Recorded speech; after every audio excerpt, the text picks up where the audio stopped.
Shalom, everyone. Peace for those who love peace, and no peace for the wicked, the Lord said. Today, our video is going to be kind of entertaining. It's a kind of comedy.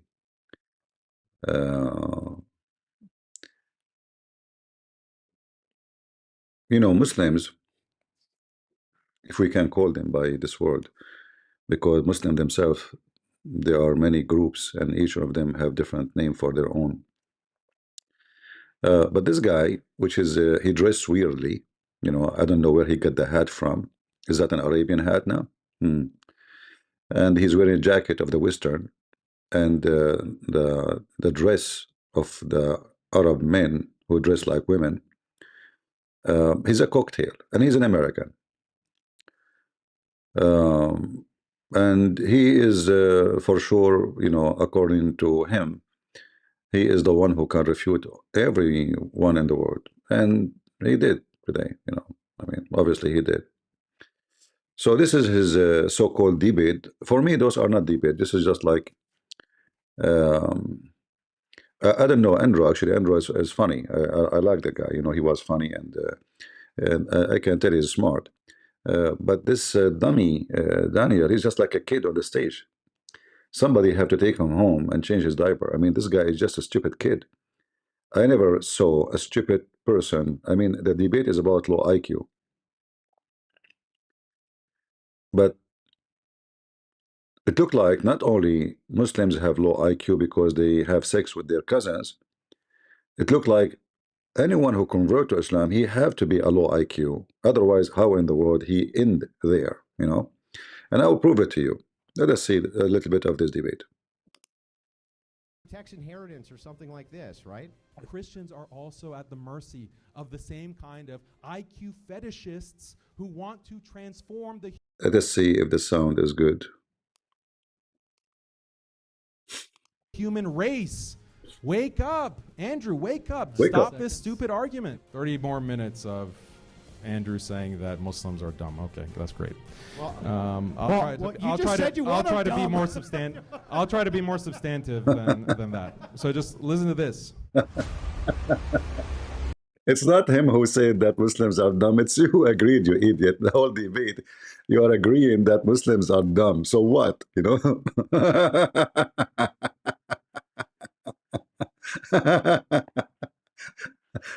Hilarious donkey. Let us go a little bit in the debate to see, because now there's introduction, we don't want to. All right, where the debate start? There's some videos, they have like summary of the video. We can play them.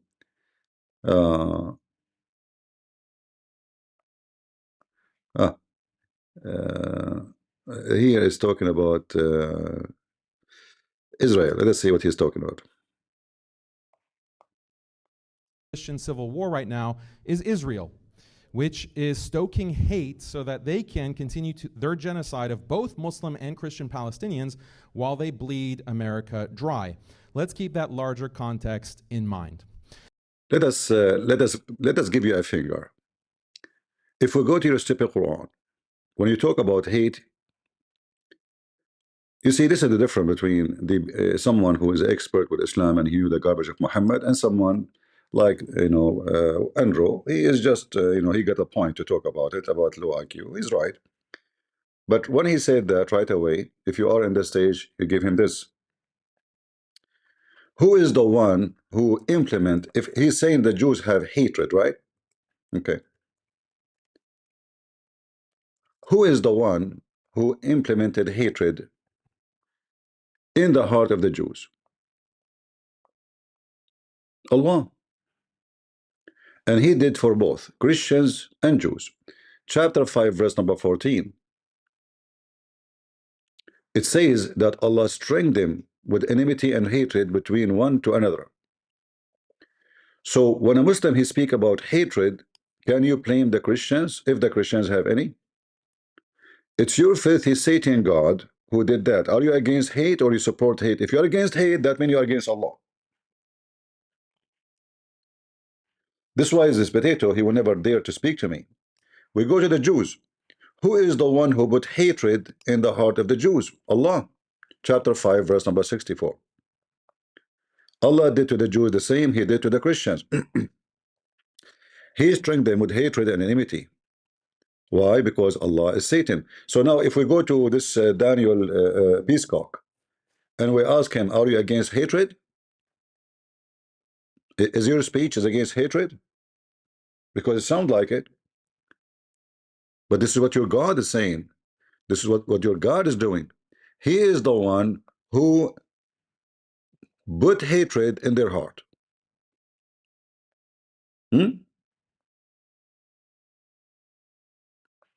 We have placed enmity and hatred with whom? With the Jews until the day of judgment.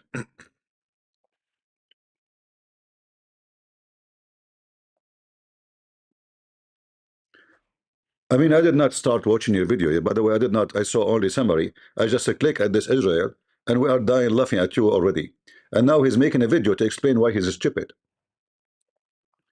So the first point proved that you are a low IQ person.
All right, this is stupid software again is muted. I know what to do.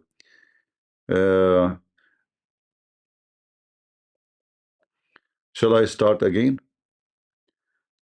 Shall I reset the video and start again? I don't know. Maybe I can trim it later. I don't know. This is stupid software, make me sick. You know, I was talking all this time and you guys cannot hear me.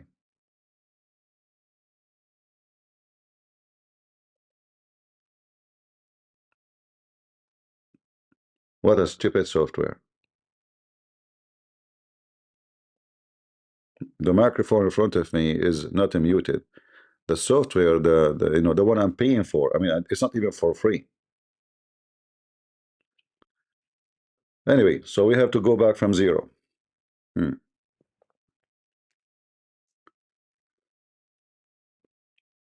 We heard this idiot. Let us play his video again. The part he speak about Israel. Shalom, everybody. Peace for those who love peace and no peace for the wicked, the Lord said. Where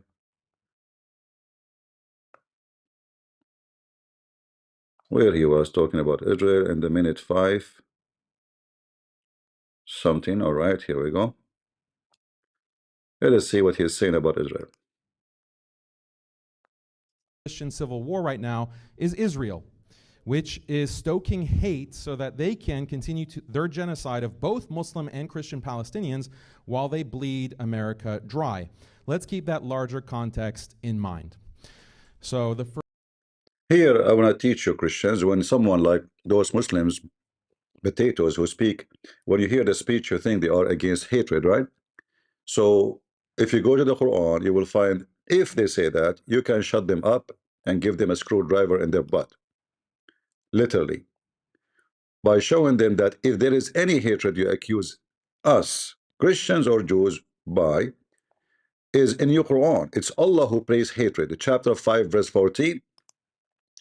Allah, He strength them who, the Christians, with hatred and enmity between one to other. And as long he is making a speech about hatred, how bad it is, that means he is not a Muslim and he is opposing hatred. So if Andrew Wilson, he knew Islam, he will give him a screwdriver right away. from his own answer, but he do not know. And that's not strange. Most of Christians, they have no idea what they are debating. And here, this is a message for the Christians. You see those dummy who goes Catholic and Protestant and Orthodox fighting with each other? You are the fruits of the devil Muhammad. Satan, he made it clear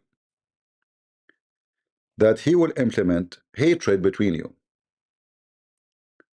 So when an Orthodox priest, he bash Catholic, or Catholic bash Orthodox, or Protestant, whatever it is, you are satanic people, and you are following the map and the steps of Satan, because this is what Satan in his Quran said to you.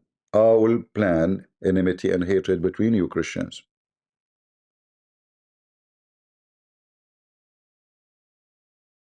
Do you see it? So for all those who hate each other because they are Catholic or Protestant or Orthodox, you are satanic.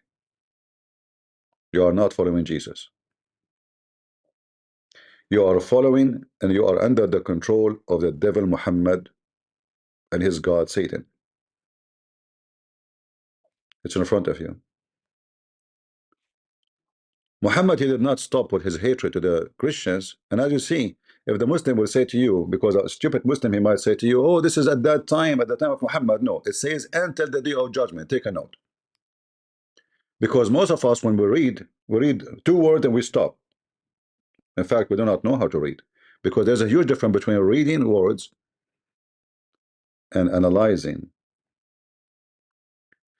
The majority in this world, they know how to read, but they don't analyze and don't see, even though the text in front of them, it says until the day of judgment.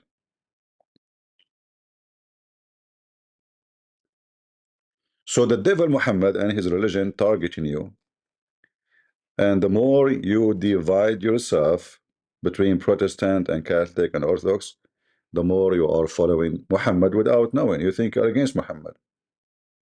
You think, oh, I'm a Christian, I'm a crusader. But in reality, you fall into the trap of the devil. We know that Jesus will never be approving the hatred between Christians, right? You know that. You go to a Muslim, you say, Jesus love you. But you don't say the same to your brother in Christ who is a Catholic or Protestant or Orthodox. You go make speeches about how much Jesus loved everybody. But the second we say to you a different name of a church, you go nuclear. Because you are satanic, not Christian. Christian is not a Catholic, is not a Protestant, is not Orthodox. Christian is someone following Jesus Christ. You can follow the 3 churches. You can call yourself Christian. You can wear a cross, but you can't be a pimp. And that does not make you Christian. So Christian is not a name. Christian is an act. Christian is a behavior. Christian is following the step of Christ. And to follow him is to love your brother in Christ. We continue with this stupid speaking about the Jews. He said the Jews are causing civil war. Where? Where the civil war? You Muslim, have you ever even have civil war? Do you know what civil mean? You're a prophet. He cut hands and fingers of people just because he is trying to heal his hatred in his chest. He cut fingers. He even put nails in the eyes of his enemies. He tortured them. He is the devil. In chapter 5, verse number 64, your satanic Muhammad say the same, that Allah will place hatred among the Jews until the day of judgment. It's in front of you. And this is the filthy Quran. So when this mental potato, speaking about the Jews, and he's speaking about hatred. If you ever debate a Muslim says hatred, the source of it is Allah. So are you blaming Allah? Are you condemning Allah? Then you will put him in the corner and he will shrink behind his laptop, which without it he cannot say anything. He have a PowerPoint speech. First slide, which is best for society, Islam or Christianity? Next slide. And look what he put. He put for us a picture of a church. Do you see the filthy scumbag? So if Islam is better for society, you go and occupy. He was talking about the Israeli, right? Shouldn't Andrew Nelson notice? Oh, hold on, hold on. This is a land you occupy, you stole. It's a theft. You took our churches, you forced them to be a mosque, and you are talking about the Jews. Do you see it?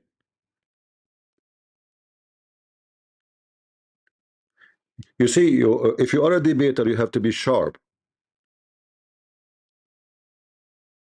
In every second, the Abdul, he says something, he presents something, you have to be watching carefully.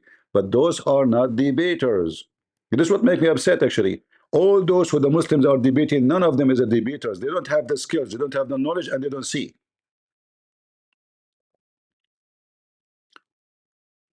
When he showed you this, and he's talking about better society, is Turkey now a better society? Turkey does not even exist. But let us say with reality now, there's a country is called Turkey. Turkey is the land of hookers, prostitution, scams, kidney stealing, body part stealing. You go to Turkey as a tourist, we never find you again. Is Turkey with Islam better than Greece, the Christianity?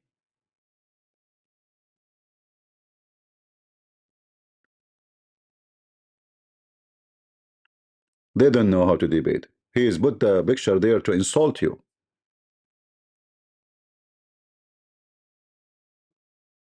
We will take it back. You know, if somebody said this is impossible, uh, in the World War II, almost they took it, actually. Almost. World War, I think, the World War One, I think. Yeah, almost they took it back. But the German, as usual, the German, my friend. The German is the one who gave the cannon for the Ottoman to occupy the land. The German always support Muslims. I don't know what's wrong with the German. There's something very wrong about them. They are the one who's arming Turkey to their teeth with submarine, nuke submarine. The German, again and again and again. The German. And the funny, the party was ruling German. It's called the Christian Democratic. Very Christian. They're very Christian. All right. But we will take it back. And if you don't believe me, check out Jerusalem. After thousands of years, do you know for how long the Jews has lost their land? It's not since Jesus, no, long before, because the Roman there is for a long, long time. So we can talk about couple of thousand of years. Couple of thousand of years, not 1,000, not 2,000, not even 3,000. Yet they took it back. And we will take the land back. You will see. The answer depends on which standard we use to judge, traditional or secular liberal values. Traditional values include belief in God, prayer, marriage, and gender roles, opposition to degeneracy, and commitment to nation and. You see, the stupidity of Peacock talking about traditional value. Which one, if we try, we spoke about, you will be collapsing immediately. Marriage. Muslims, they have the highest cheating number in the world. Divorce, they have the highest in the world. Gender rule, they have the most stupid rules ever, because you are the one who do circumcision for women. Is that a good thing?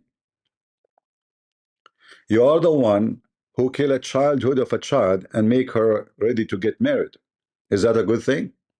When you speak about family, when a person have multi wives and multi children from each one of them, how much they hate each other. You know, like first time I went to a Muslim house as a kid was with me in the school. I don't know, I was maybe 8 something years old. So I went in his house. We were playing with some toys on the ground. And the kid who asked me to come with him, he said to his brother, "If your mother." I was shocked. I said, "Why you did that? Why you say that, you stupid? Isn't his mother your mother?" He said, "No, no, my mother is not his mother. His father, he have 4 wives." And then I learned how the mothers, they teach their kids to hate the other kids who they are not the kids from the same women,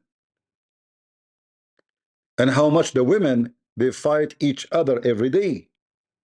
In fact, we have an example in the Quran how Muhammad, he have a big failure in his family. When the stupid idiots speak about family, do you even Muslims have family?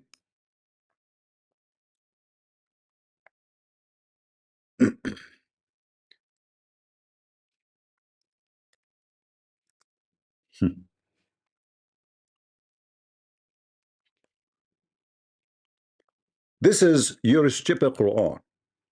Speaking about Muhammad, he could not control his stupid family,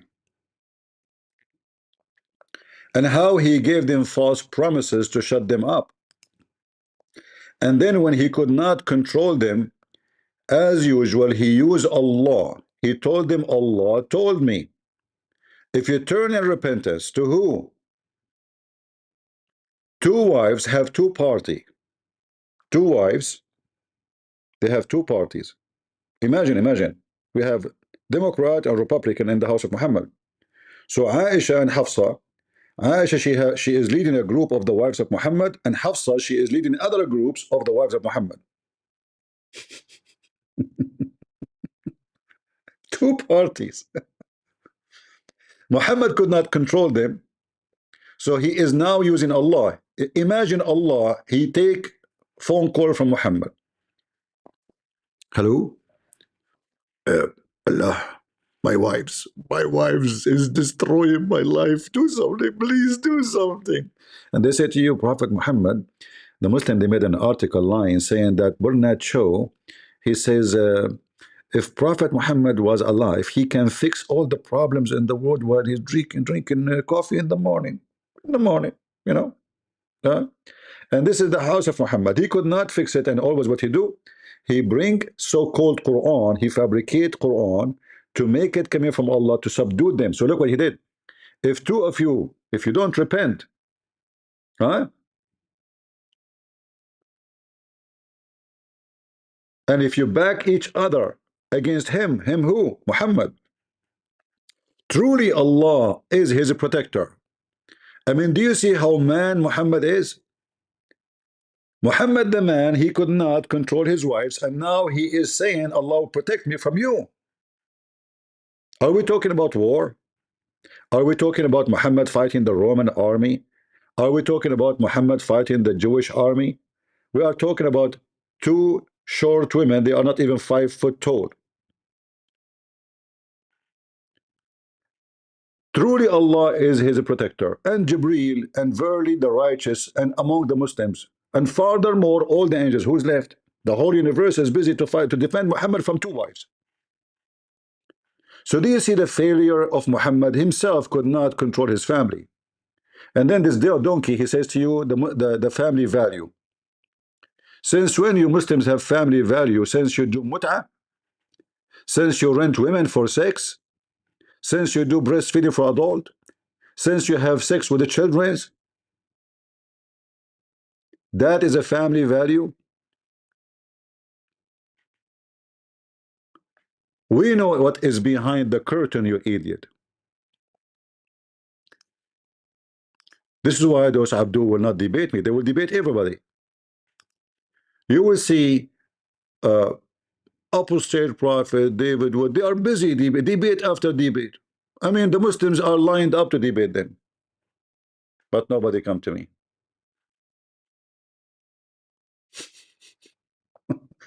I have here, my account is empty of debate. Yeah, we have a Muslim value, you know. We have a Muslim value in Muslim countries. Shall I show you some? Shall I? You see, those Western, they know nothing about your society. I'm born there, you idiot. Which country you want? Morocco, where prostitution is #1 business? Huh? Emirat? Which country you want, Abdul? This is Emirat, brother. Muslim value. Yeah, okay. This is other Muslim value. Okay. They bring a woman in the middle, and if they could not, they bring a boy. He dressed like a woman. Okay. Muslim value. Uh, this is a Muslim gay. Muslim value. You see the Muslim society, brother? Yeah. This is the Muslim value, brother. Praise be to Allah. Shake it, shake it. Is it a woman or it's a guy? I'm not sure. Muslim women value. You say those things to those stupid Abdul who do not know. I mean, this is the Muslim value. Praise be to Allah. Yeah. This is your Muslim value. Hookers, nightclubs, women, they put their ass up and they are singing Allah, Allah, Allah. Allah, Allah, Allah. A lot of Allah there. Hmm? The Muslim family value. I believe you, Abdul. It's true. You should see them when they even sleep in the top of each other in a sexual position. Two women in the top of each other. The Muslim value. But look, they are conservative. They are wearing hijab. Hmm? Yeah. A lot of value we have in the Middle East, you know? Yeah, look at the value. This is a nice value. Uh-huh. Smash Allah. What they are doing here? Oh boy. This is in Saudi Arabia. All right. I'm trying not to search for something horrible. You know, I'm searching for something acceptable to show. Oh, look at this. This is Turkey, brother. This is Turkey. Belly dancing, men belly dancing. Aman Rabbi Aman. Smash Allah.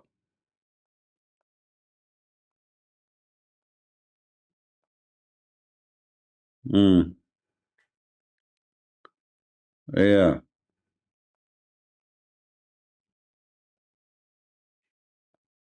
Until now, we showed you nothing, actually. We are in the safe mood. Otherwise, things can get horrible. And then they sleep in the top of each other, like one woman will bend over,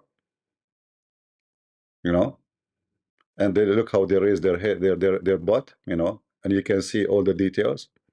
And the men, all the men are looking at their asses.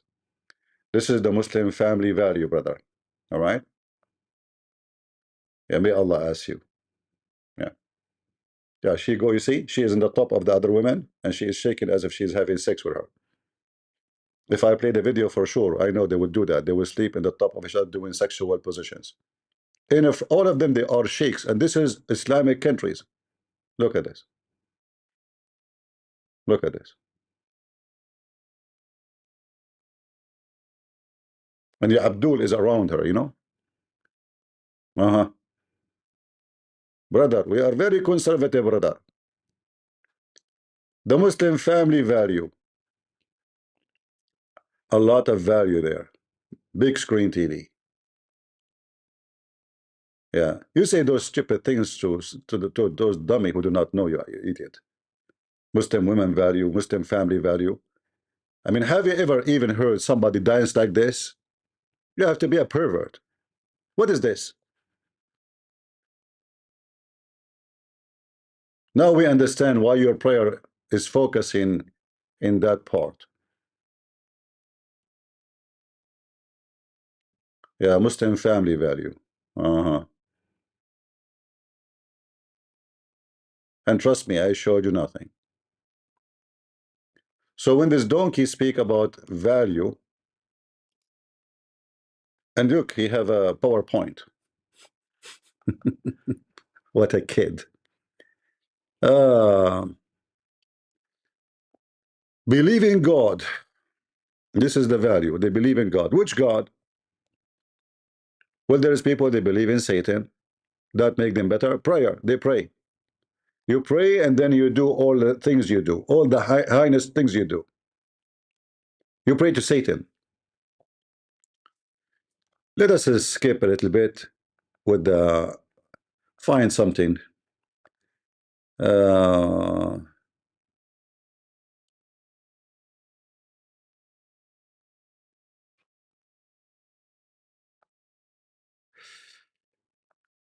let us go where things get hot.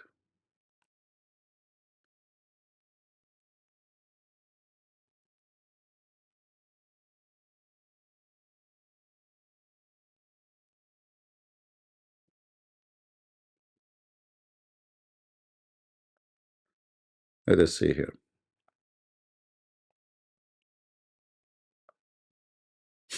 Christianity or secular liberalism is better for society. So any pro-liberal standard that Andrew uses to judge Islam today, tomorrow that same liberal standard can be used by his atheist opponent to judge Christianity. For example, if he says Christianity is better than Islam because it gives women more rights and promotes more scientific progress and health, the atheist can argue that secular liberalism does even more of those things. Andrew knows this, so against That's false. Because secularism have nothing to do with atheism. You know, being secular mean, you know, you can give your definition, but secular is not to involve religion, you know, and believe in religion in daily, let us say, things like, you know, as an example, I will give you some stuff which is can involve stupidity, and religion can be disturbing.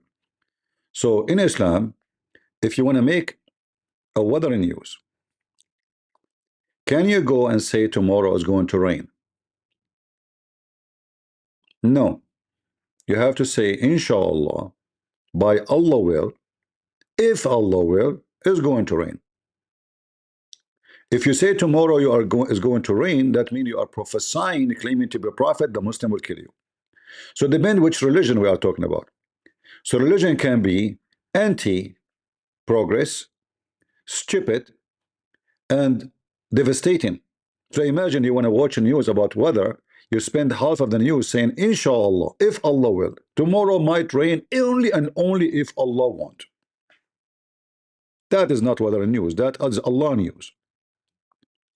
So when we speak about secular, we are not talking about taking value of Christianity out. We are talking about not to involve everything, especially because some stupid ones, they might involve religion and everything, which have nothing to do with religion. Like, you know, we see these days, some right away they say to you, oh, no, the digital ID is an antichrist. How is that? Why? They are putting digital ID. Okay, we have digital ID from long time ago. How this is new? This is not new. Your ID have a number. Your age have a number. This is a long time ago. This is not new. No, no, no, it became electronic. First of all, it's electronic long time ago. Secondly, let's say it is now electronic. Nothing changed. Still, you have a number because the population is big. So everybody is known by a number. Because you can have a person have the same name. You can have maybe 10,000 people have this exactly the same name.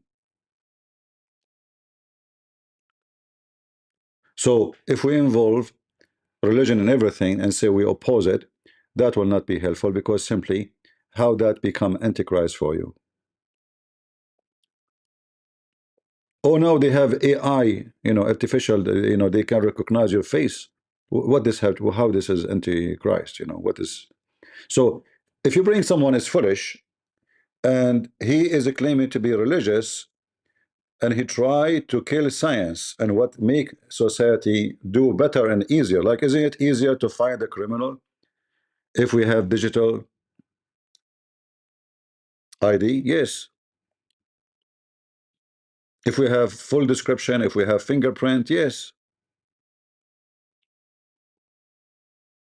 So an idiot religious can be dangerous as much as an idiot atheist, because he's idiot. So when we speak about Christianity, we are talking about what is right. So we as a Christians, we can do good for society when it's society involved, which mean I'm not going to oppose somebody because he said we want to have a traffic light and say Christianity is against it, like Muslims. I will be against something against the Bible, which is going to hurt society. Same time, when this Abdul, he speak about what is right, what's wrong. Do you even have anything in the Islam teaching you what is right? Or Islam teach you what is wrong only? Which mean it make what's wrong right and make what right wrong. It is wrong to be peaceful in Islam with non-Muslims. It is right to beat your wife in Islam as you wish. It's right to steal from non-Muslims in Islam because they are not paying the jizya, which is money for protection. You're a gang, you're a mafia. So when he speak about what's right, what's wrong, it is very funny because they are following a religion which is teach only what is wrong as if it is what is right. Continue, Abdul. The atheist, tomorrow he'll likely revert back to a traditional Christian stance, highlighting issues like LGBT, incest, and low birth rates. First of all, LGBT is approved in Islam. And I know you will say to me, Prophet Muhammad, he says, if somebody is a homosexual, kill him, right? But we cannot find that in the Quran. And I can say to you, most likely, this is not exist in Islam. Muslim, they added long later. How we can know that?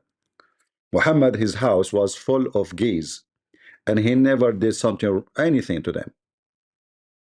If we go right now to any Muslim hadith website, and we type the following word, you will see always there's gays in the house of Muhammad, in the house of Umar, in the house of everybody.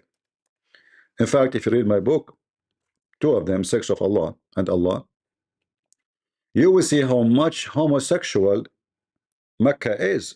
The whole city is homosexual. And I'm not exaggerating.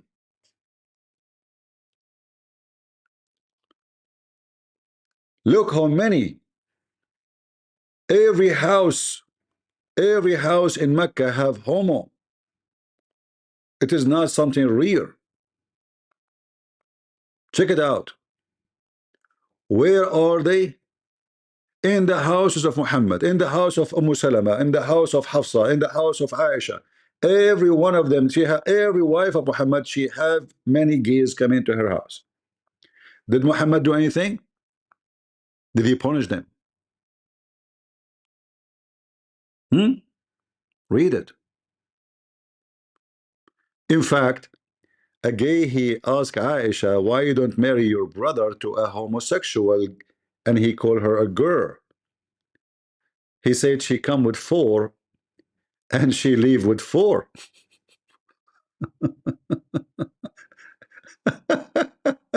Imagine advising Aisha to marry her brother to a gay, a transgender. But at that time, there's no like medicine, you know. This you know is a gay, uh, and this is all.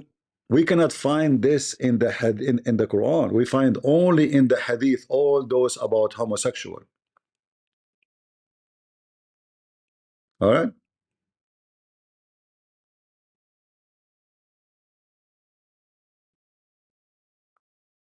read. Where is Muhammad from the homosexual? And we know the story uh, about a Muslim. He came to the Caliphate, Uthman, and he was complaining that the one who is leading the prayer is a gay. Uthman, he said to him, so what? Follow him.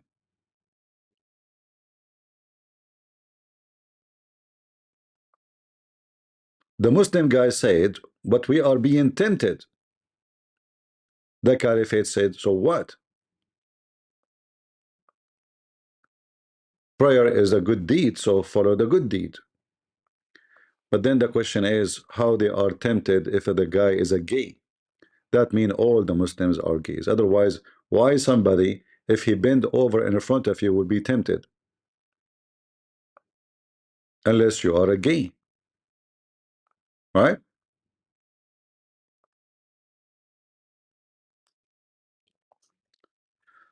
The hadith about the caliphate, we can find it for you.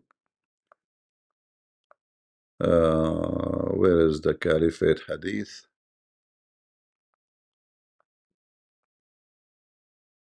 About Uthman. Look how many. Here we go. This is Sahih al-Bukhari. This is not a hadith Muslim can say we don't accept. I went to Uthman ibn Affan. He was be assigned, which means he became the caliphate now. And I said to him, you are the chief of Muslim, blah, blah, blah. Okay. We are led in our salah, which means prayer, by a leader of al-fitna, trial, affliction, etc. Okay, who is this leader who is causing them trial? Muslims are getting horny and getting hot, and they are touching themselves. This is what trial, affliction mean. What happened? We are afraid of being sinful following him. Uthman, he says salat is the best of deeds. So when you know people do good deed, do the same with them. And then Az-Zuhri said, in our opinion, now we understand what's going on. One should not offer salat behind a feminine person unless there is no alternative. So the Uthman, from the beginning of Islam, your gays are imams. The guy he came to him, he says, our imam is a gay. Question, how the gay became your leader? How he became your leader? Don't, you know, why you pray behind him? Who's forcing you? Is he appointed by the caliphate? Look like it. Because I can say, okay, I don't want to pray behind this guy. I'm going to pray behind this guy. He's a better person. So why you are stuck with him? So look like Uthman is the one who appointed this person to be the leader of the prayer for the Abdul. And the Abdul, he claimed that he is afraid to be sinful. A leader of affliction, trial. Where is the trial coming from? Because they are homo, and when he bent over, they get horny. I remember those Arab Muslim at that time, not like now. If you look at the Crown Prince of Saudi Arabia, he wear long dress. The true way to wear Islamic clothing is to make it short. Let me show you. It have to be very short, actually. It's like a skirt almost. Uh,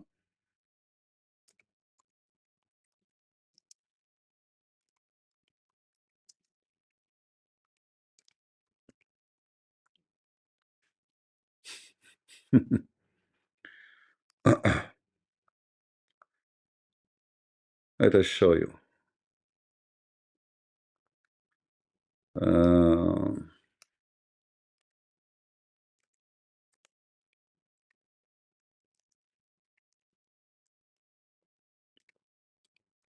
because if you wear long one, you will go to hell, Muhammad told them.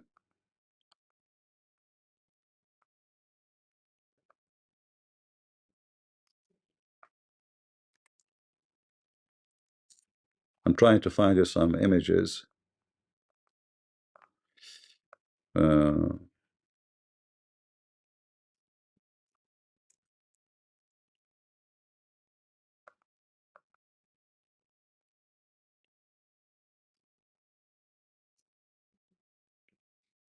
this is why if you notice Zakir Naik, when he wear his pant, it's very short.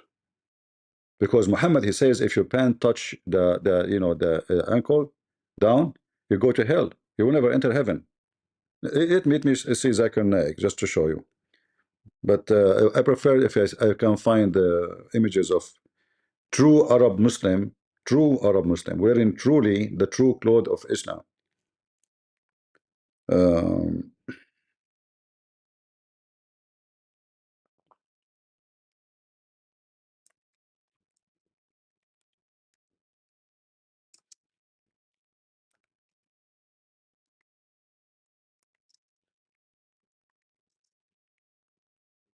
let us see.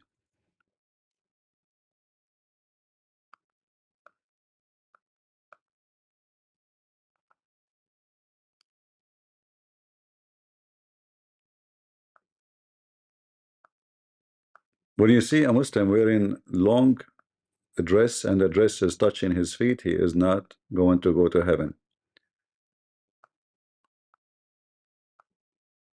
This is against Muhammad teaching. Man, I cannot find a single picture because I type. It shows me just an Arab man dressing normal. I want to see the Islamic way.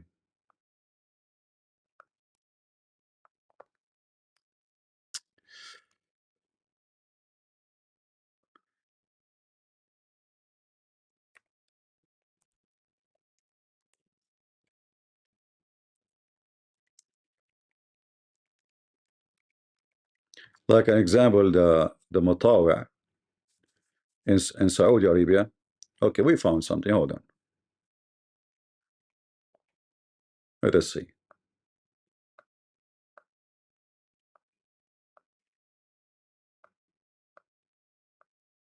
Just to give you an idea how they dress. Let us open this one. But actually, this is not too much short the way it should.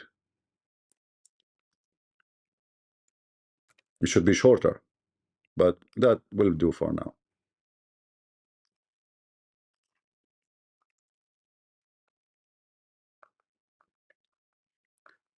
You see what he is wearing?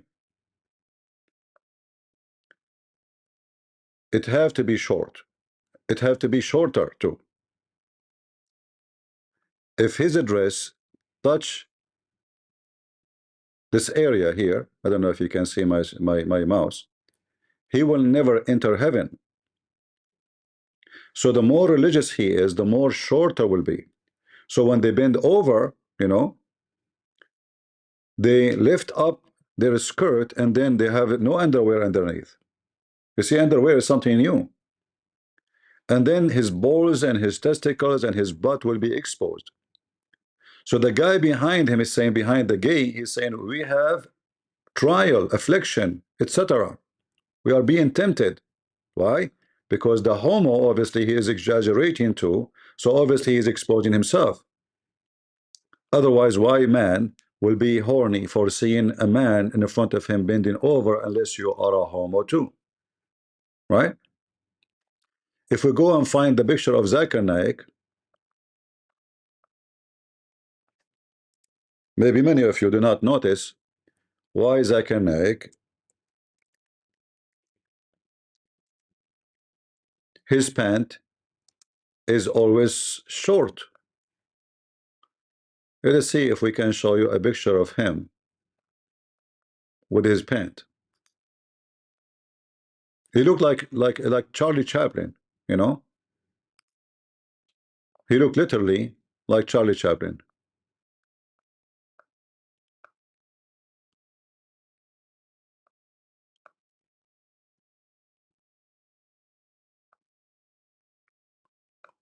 Where is, let us see.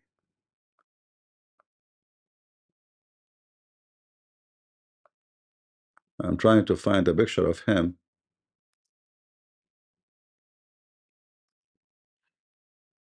Look, this is him and his son. Where is the picture? Hold on.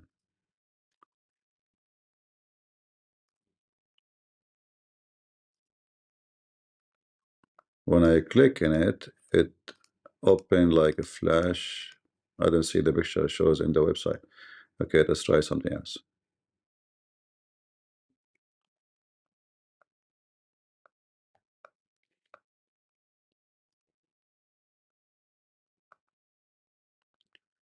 Zakir Naik, standing.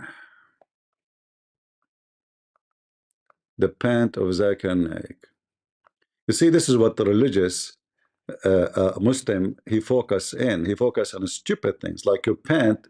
If it touch your foot, you are going to go to hell, brother. Right? Uh-huh.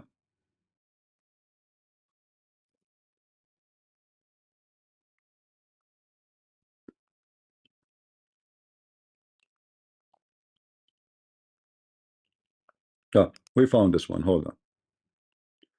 Finally, we found something. Because most of pictures of him is not showing really his pant, like a whole picture. Take a look. Do you see how short it is? Do you see how stupid it looked like? And by the way, it should be shorter. It should be way shorter. But he knew it's going to look so stupid and so funny. So to protect himself from accusation or from, Muslims speaking against him, he make it short, but not too short. Like, see, I'm following the Prophet. Do you notice? I mean, how stupid is that? The guy next to him is very normal. He will not go to heaven. This guy, you know, his pant is normal. You might think he's like, well, maybe he got wrong, like size. No, no, they shorten it in purpose. It should be here to here to here, not here only.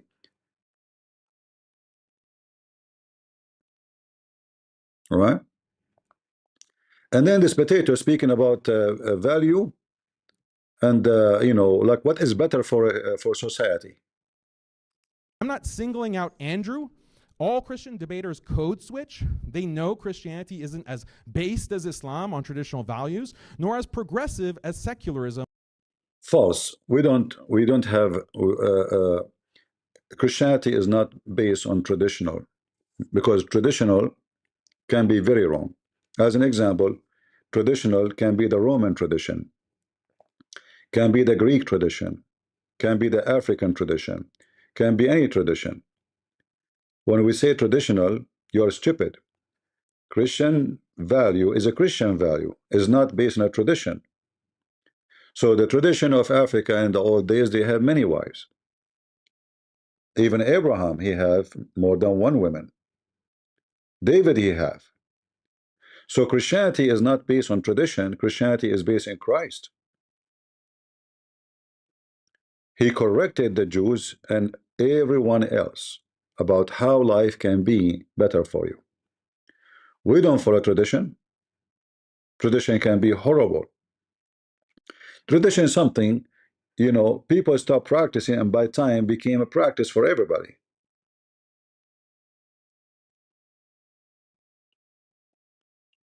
And always a tradition is going to be abrogated. So what is tradition before is not the same tradition what was before it, because always there is a new tradition for a new generation.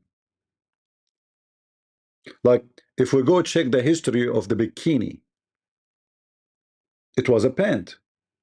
the pant became shorter, and then become shorter, and then become a panty, and then the panty become a string, and then became naked beach. Which one is the tradition? So now there is tradition implemented in society that there's naked beaches. What does have to do with anything? You're just stupid. on liberal values. Christianity is stuck in the middle between traditionalism and secularism. So to win against either Islam or secularism, Christians have no choice but to code switch depending on who they're debating. Putting aside this conceptual problem with Christian apologetics, how do we know that Islam is better for society than Christianity? Again, it depends on what values we adopt. Muslim and Christians generally subscribe to traditional values. In fact, all humans, due to biology, inherently value things like belief in a creator, marriage, family, and community. None of those exist in Islam. None of those. We can prove it very easy. You know, when Umar he wanted to F the daughter of Ali, is it a traditional in Islam to lift the skirt of a little girl to check her vagina? Yes. I can show the reference. Umar he left the skirt of a little girl, she is not even 8 years old, to check, and Ali, her father, told him, check her out. Check her out. And you are talking about marriage and family value?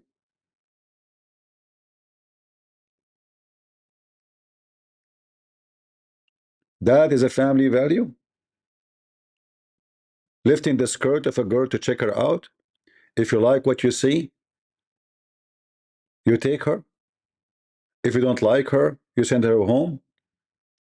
So Ali said to Umar, she is young. Other Muslims, they said to Umar, oh, he don't like you, he don't want to give you his daughter. The news came, and then Umar, he told him, see, the people saying to me, you don't like me, this is why you don't want me to marry her. Ali, he said, I will send her to you, check her out. If you like her, keep her. As simple as that. And they say to you, family value.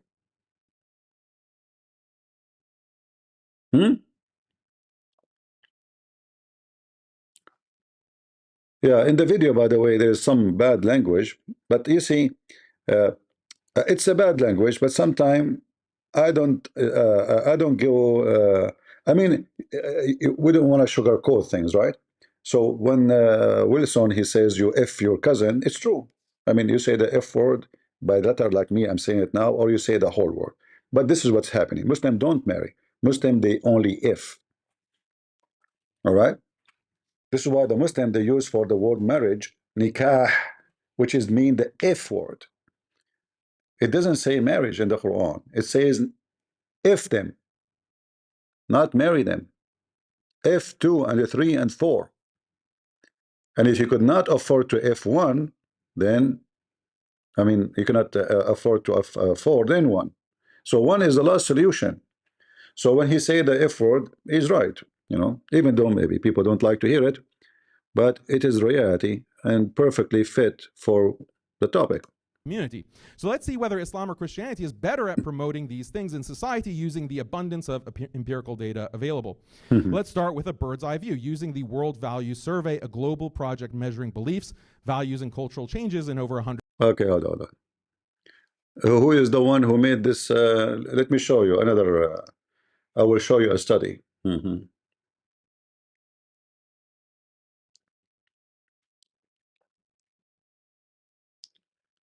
I translated a video a long time ago, which is published by an Islamic TV in Saudi Arabia.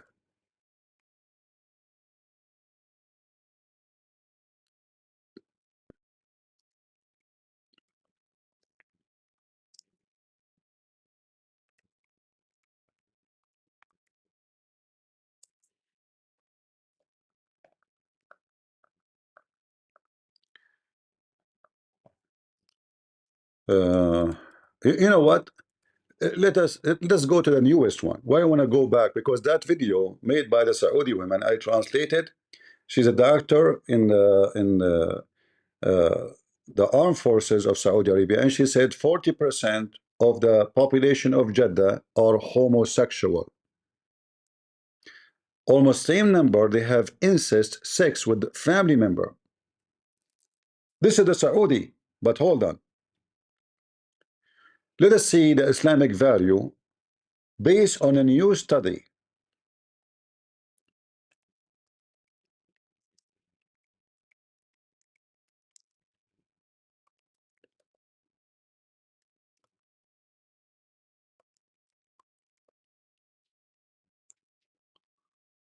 Shall we?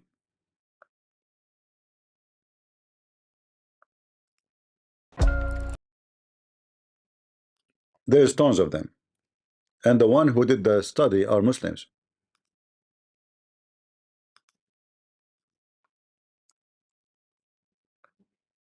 We will avoid the music. Give me a second so we don't get flagged by copyright. Pakistan. What happened in Pakistan?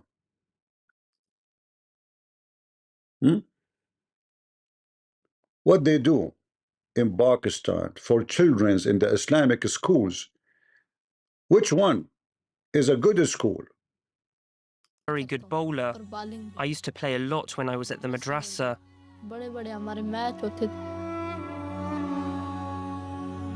This music will cause us trouble. I mean, do you have to have a music? Studying at the madrasa, but on the first day, I was worried. I wanted to tell my mother that I didn't want to stay there. I was alone without my family. The studies were very difficult. The food was bad. The tap water was no good. I was nauseous and throwing up, but after a week, I felt better and started to enjoy being there. I wanted to become a religious scholar. I wanted to be a reciter of the Quran, to travel the world and have people come and listen to me recite the Quran.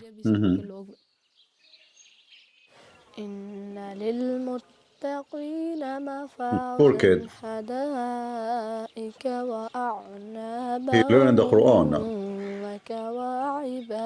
He learned the hold on. Do you know what he's reciting? Do you know what he's reciting? He's reciting that Allah will give us women with just bud breast. This kid, what the first verses he learned? Allah will give us women who they are, or little girls who they have little bud breast, small breast. They just came out because they are so young. That's what he is reciting. And the documentary is about sex and how they do sex abuse to children in the madrasa, in the Islamic school. And the kid who learned Quran, he is reciting the verses where Allah will give him little children who their breast just came up. They are like 12, 13. You know, when a teenage girl, she start having her breast coming. This is what the Quran is speaking about. They are not full size. They are just coming. And all the girls in the heaven, they will be in the same age. All those women Allah will give you, if we can call them women, they are in the same age. And the cup will be served for you. Look how important. It's full to the brim, brother.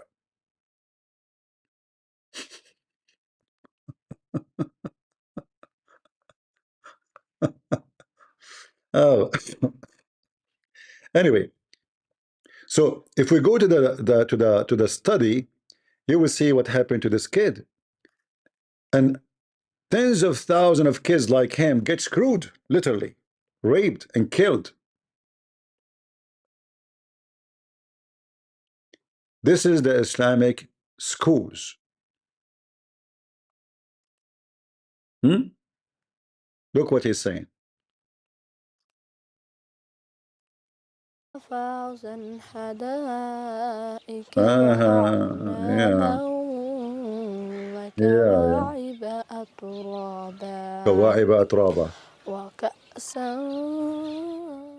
I'm not as passionate about it as I used to be.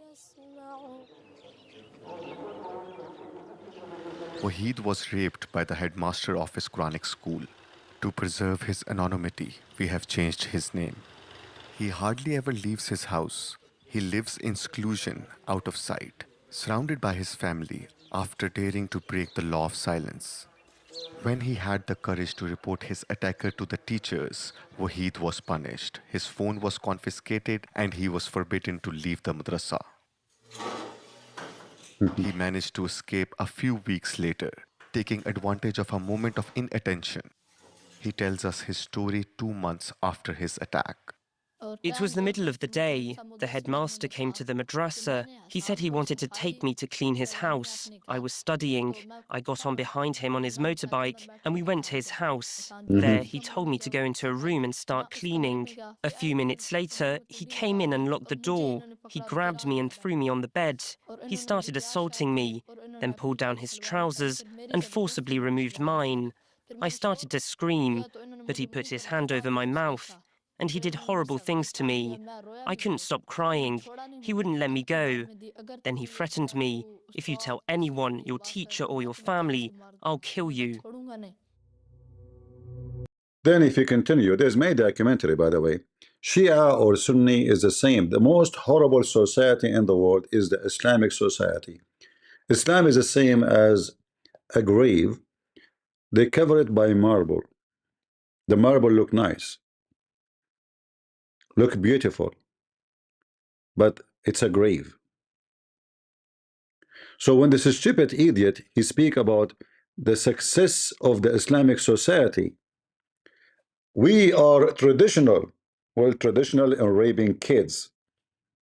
A Muslim might say to you, well, there's a priest, they do the same. That's not the teaching of Christianity. Your prophet himself, he raped kids. The Quran encourages you to have sex with kids. You might say, okay, not with boys. False. If you go to the Quran, you will see that the heaven of Allah, Allah make it pleasant in your eyes by promising you little youth, who they are so white like pearls, and they will never bleed. And we have the hadith where Muhammad, he promised Muslim men that in the heaven you will have market where there is no buying or selling except pictures of men and women. And if you like the picture, you get inside and you F it.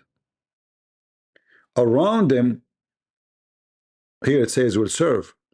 Nowhere it says serve. It says they will go around them, not serve. Yatufu ali. They will go around. What they're doing, we do not know. But later we will see. Young kids, not young male only, young kids. It doesn't say servant. It says Ghulman. There's a guy, his name is what his name? Ex-friendly Muslim from Pakistan. He said Christian Prince is exaggerating. This is not about sex because he's a donkey idiot. He do not know Arabic. The word Ghulm is coming from the word horny. Ghulma. So Ghulman is the ones who they are in the age of being so horny.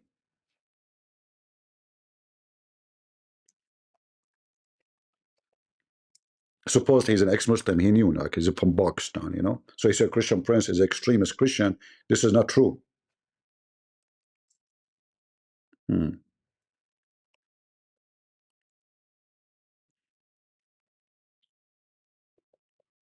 Uh,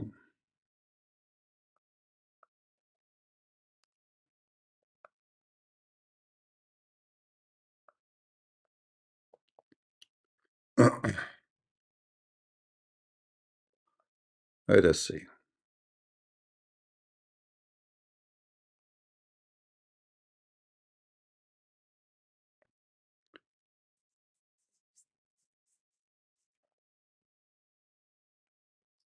Now, for sure, any word can come with many meaning, but this is the meaning of this word. This is why they are called Ghulman, because simply they are in the stage of very horny.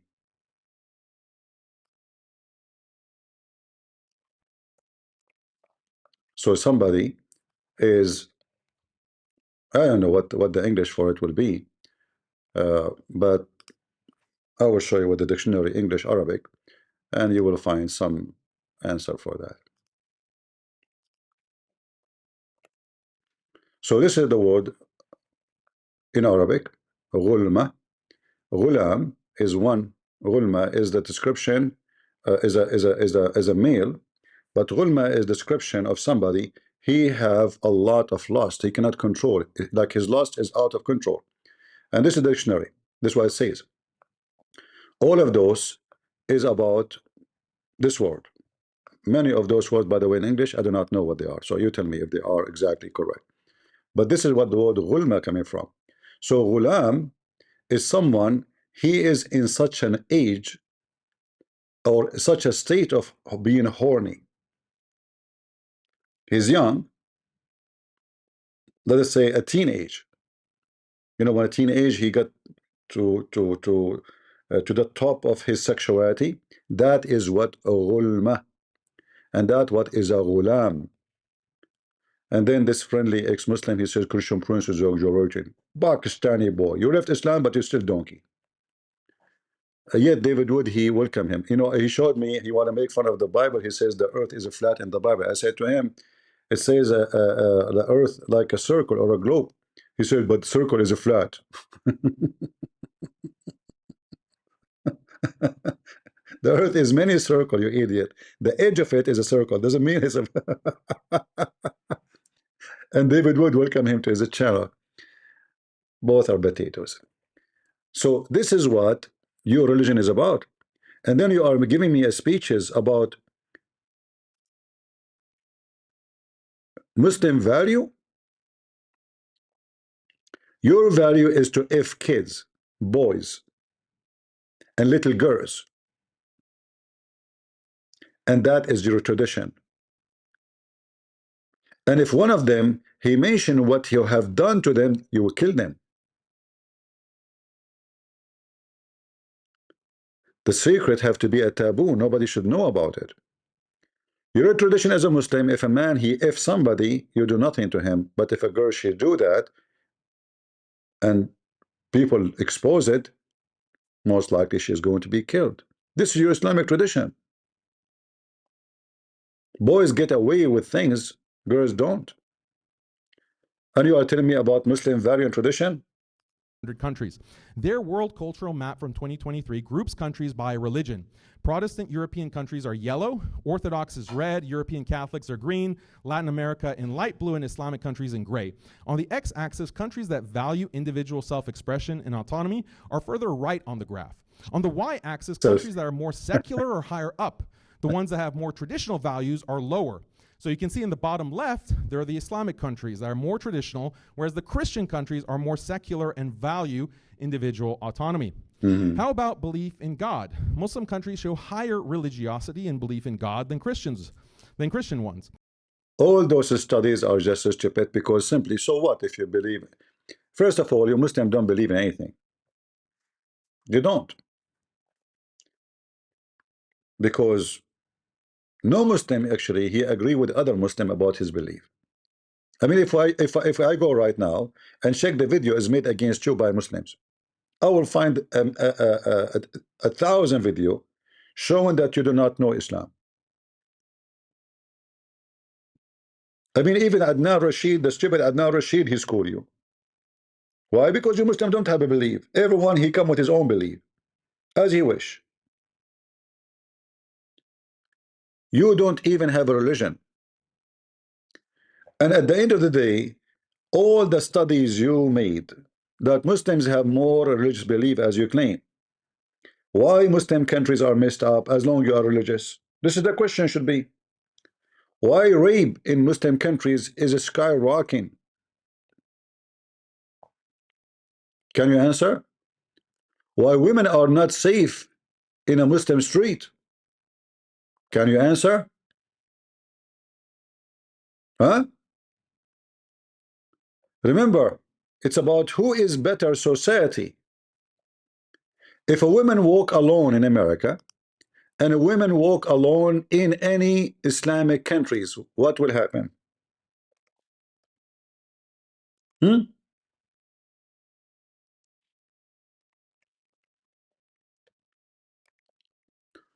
Why the Muslim woman, she need a guardian when she walk in the street? Do you know why? Because Islamic society is a society of pervert.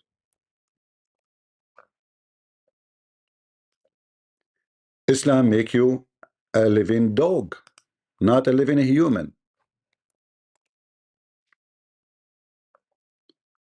Your Islamic society is the most wicked. Tens of thousands of men, they will follow a woman just because she is walking alone on the street. Let us see if I can find you some videos. Where is the videos?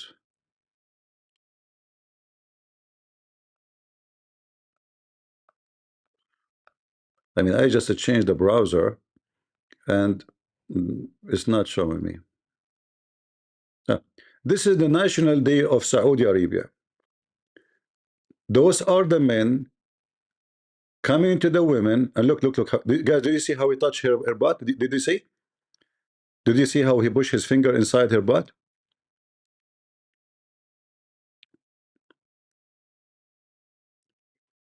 Look, see?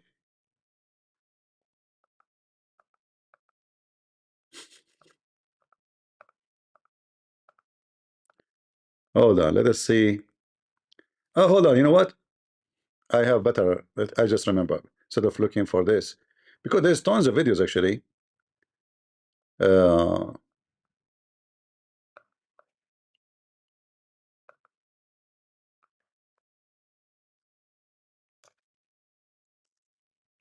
there's many videos made by Muslim women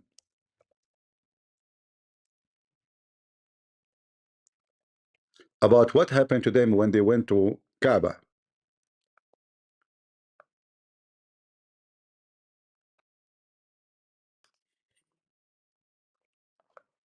The Kaaba is the best place for sex,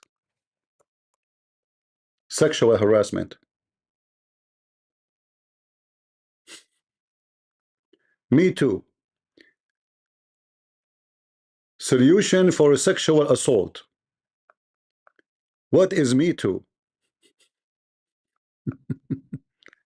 All of those, they speak about how sexually they are assaulted during the Hajj of the Kaaba.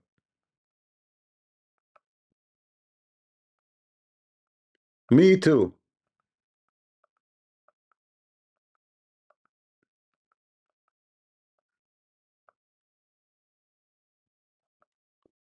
Uh, is that one of them? I don't know. There's a music. I don't want the music. How a Muslim woman was sexually abused. She was, etc. In Mecca. Yeah, you go. Every man will grab you from your butt. By the time they finish going around the Kaaba, they will be having enough masturbation. Maybe I need to open. Let us see.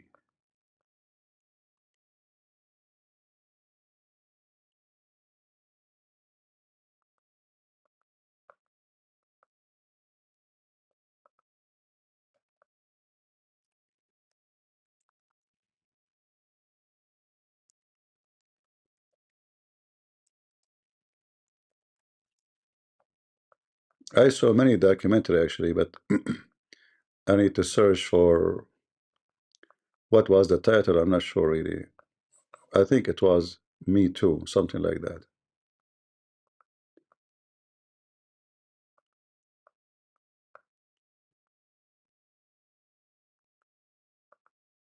Me Too, Me Too.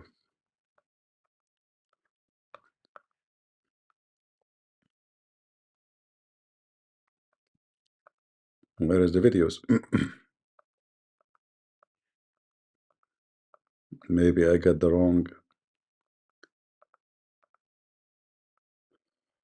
ad, right title.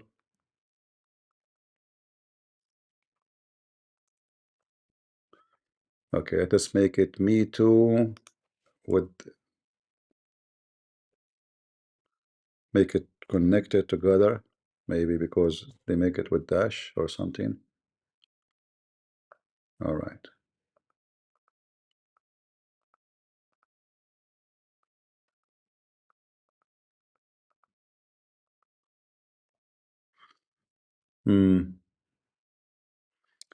There's many documentary, but I don't know. I cannot really find. Me too movement, sexual crimes, Islamic perspective. Yasser Qadhi is speaking about it too. Even Yasser Qadhi is speaking about it.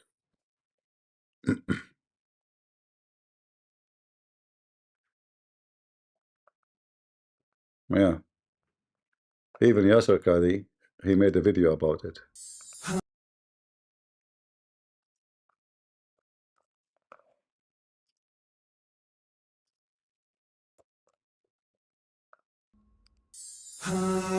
Shut up. Of our brothers are completely oblivious to.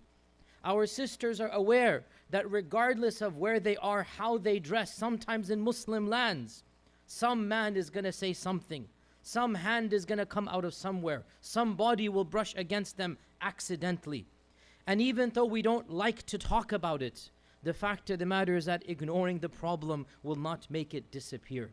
Now, one khutbah is simply not enough time to discuss each and every one of these aspects, because really it is multifaceted. There's spousal abuse, there's sexual harassment at the workplace, there's catcalling, there's molestation of children. Each one of these is a separate topic. Each one requires not one khutbah, but many hours of talks and counselings. But at least in one khutbah, let's try to summarize some generic advice for ourselves, for all of us. Sure. Is that including? So that we can do whatever we can. Is that including Mimi Hijab? And Lily Dawah?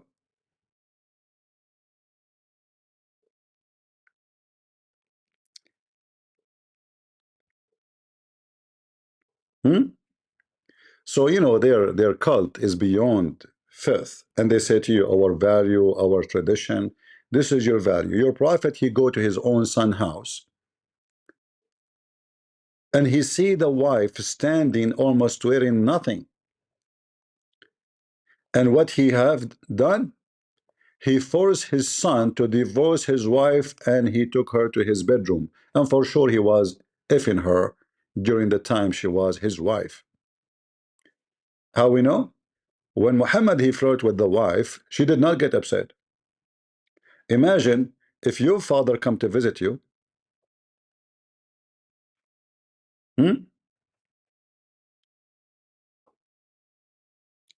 and he flirt with your wife.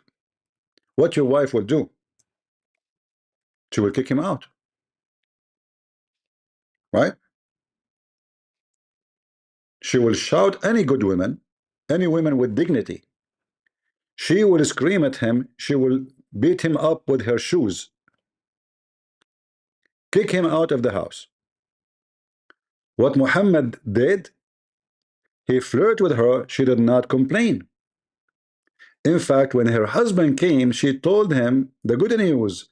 Your father was here and he said this to me. And then the son of Muhammad, which is son by adoption, Muhammad, he adopted him obviously to use him to marry this girl so he can F her and nobody will suspect. But now Muhammad became powerful. He do not need, why I'm going to keep this woman there for this guy when I can have her alone.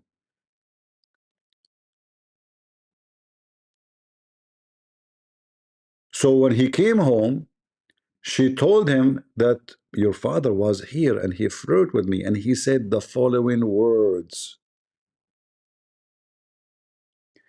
And in Arabic it says فَفَطِنَ Zayd. So Zayd, he got it. Uh-oh. The so-called prophet of Allah is boom boom my wife. So he went to Muhammad and he said to him, this woman, she is very bad. She have a bad mouth. I want to divorce her. Muhammad, he says, come on, man, keep your wife. I mean, look how hypocrite coward he is. A second ago was in the house of the man.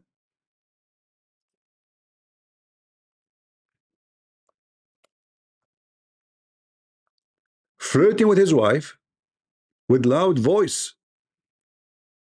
When I say something with loud voice, obviously I'm trying to make the women hear it.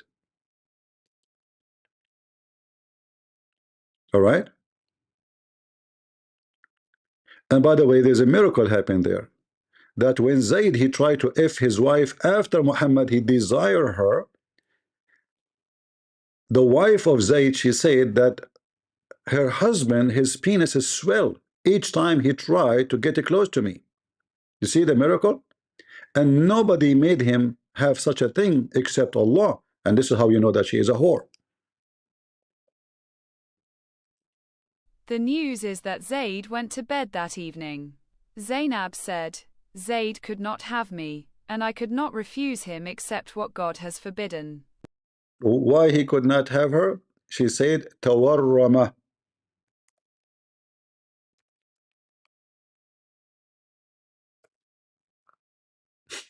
Allah made his penis swell.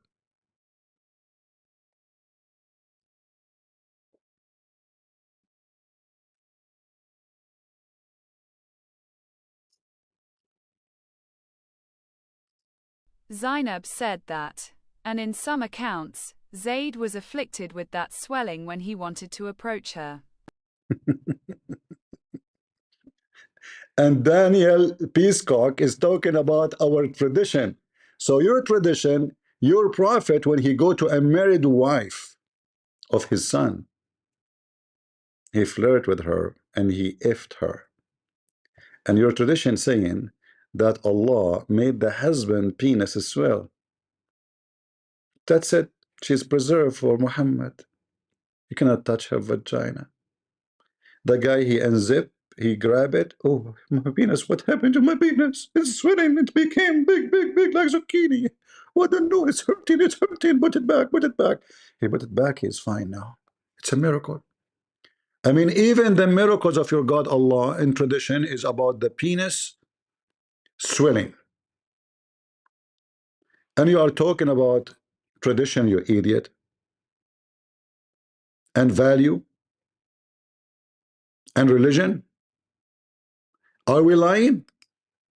This is your very much Islamic scholars. This is Tafsir al-Qurtubi. Hold on. In fact, I found that this website, they have a translation in English. Who won it, guys? Look, look, look. This website, they have in English. What the heck? Who won this website? That's very good. Who won the reference of Muhammad penis, sorry, the son of Muhammad penis swell, and how he flirted with the wife in English, translated by Muslims. This is the link. Take it. Save it. The traditions of Allah, Prophet, and his religion, the value, the family of the family value. You see the family value?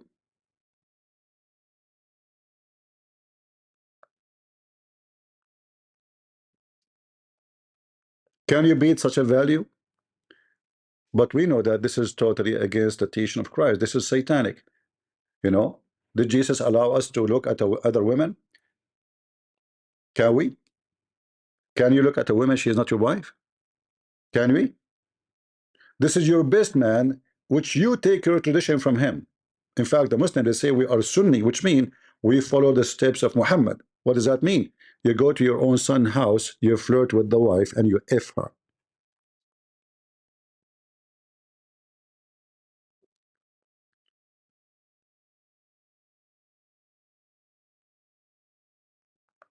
Look at this, guys. He saw Zainab, and his heart full for her. Well, we are talking about married women. You know, the Muslim, they talk about AP, he cheated, right? Which is disgusting. But do you see the hypocrisy? How come a cheater is a praise in Islam and he is a prophet?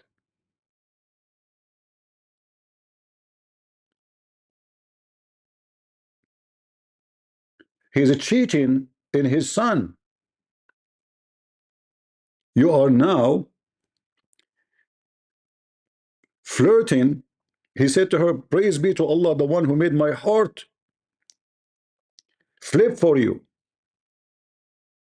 He desired her. I mean, guys, look at the word. Look at the word. He desired her. She was the most beautiful woman in Quraysh. She was big and fat and white, which is at that time the description of very beautiful women. If you are very fat at that time and you are huge, you know, and white, you are perfect. If you are skinny, nobody will marry you, because that means you are not healthy and you will not have good kids and you are not even spoiled. You are not from a good family, because women who they are fat, they don't work, they have servant, they have maids, big butt. So she had big butt, huge, 1 meter by 1 meter. And Muhammad, when he saw her, he cannot hold his penis. I mean, he hold it, but I mean, he could not hold it inside the pant. Like boing, his penis pointed at her. Oh, this is the woman I want. This I want. I want this one. I want this one. So Muhammad, his penis get into action. His mouth start talking. Oh, praise be to Allah. My heart to flip for you. And you are talking about tradition and family value. Potato. Imagine this potato, Daniel, is debating a Christian prince, and he said those things to me. Do you see why they will not debate me? He is debating someone who know nothing about Islam, and he focused in one point. You Muslims have low IQ, and he's right. And that because of cousin marriage. It makes sense, but this is not the only reason. In my opinion, religion can subdue your IQ. Because even if you are smart, and you have a religion is so stupid, then there's one of two things. Either you leave the religion, or you subdued your brain to the religion. Which one? So the Muslim, they have a, according to the study, very low IQ because of Islam. Not only from cousin marriage.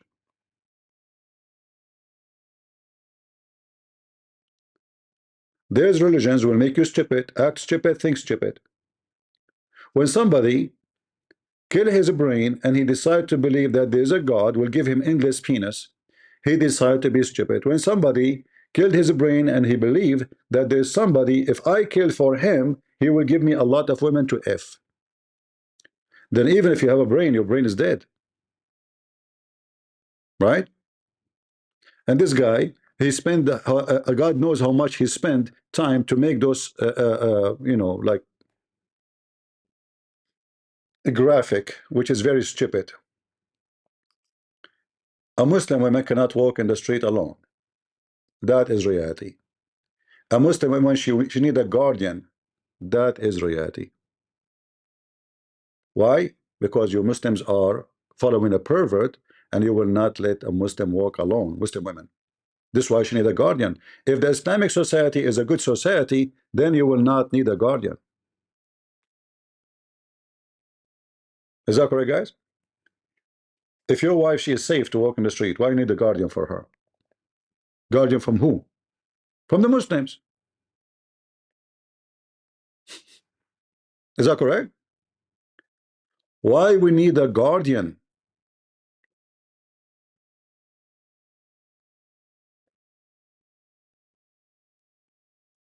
I gave the reference already. I posted the link.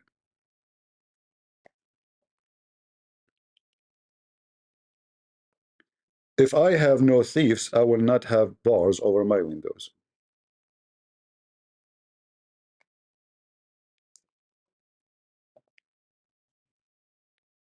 As simple as that. And who was the biggest thief in this story? Muhammad. In fact, the Muslims, they talk about their value. Do you know that Muhammad, he has 16 privilege? 16 privilege. Let me see if I can find it here in this website, because it should be here too. There's no option to go next. 16 privilege, all of them, most of them is about his penis. To the point, if his eyes fall into a woman, her husband must divorce her so the Prophet can if her. Are we lying, Muslims?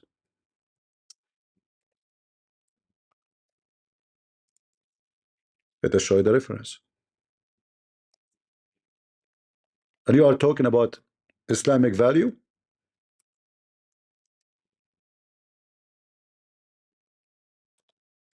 If anyone knows Andrew, let him watch my videos and learn how to debate Muslims. Even though he did good job, by the way, I mean, with the point he's mentioning, but all his debate is focusing on that. Because you can wipe the floor with him way better. So their book saying, if the Prophet eyes fall into a woman, her husband, he must divorce her immediately so the Prophet can if her. And again, this is the same book, by the way, but here they are showing only one page. I could not go next page to see if they have a translation for it.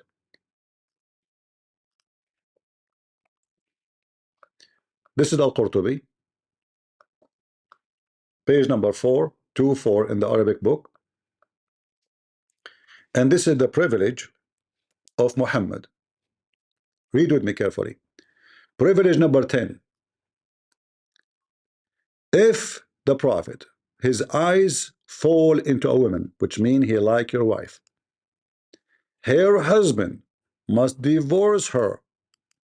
The 10th point. If his gaze falls upon a woman, her husband must divorce her, and it becomes permissible for him to marry her. Must divorce her. This is Islam. This is the pervert Muhammad. This is their books. This is Tafsir al-Quran by Imam al-Qurtubi, not a potato in YouTube. This is a prophet of God.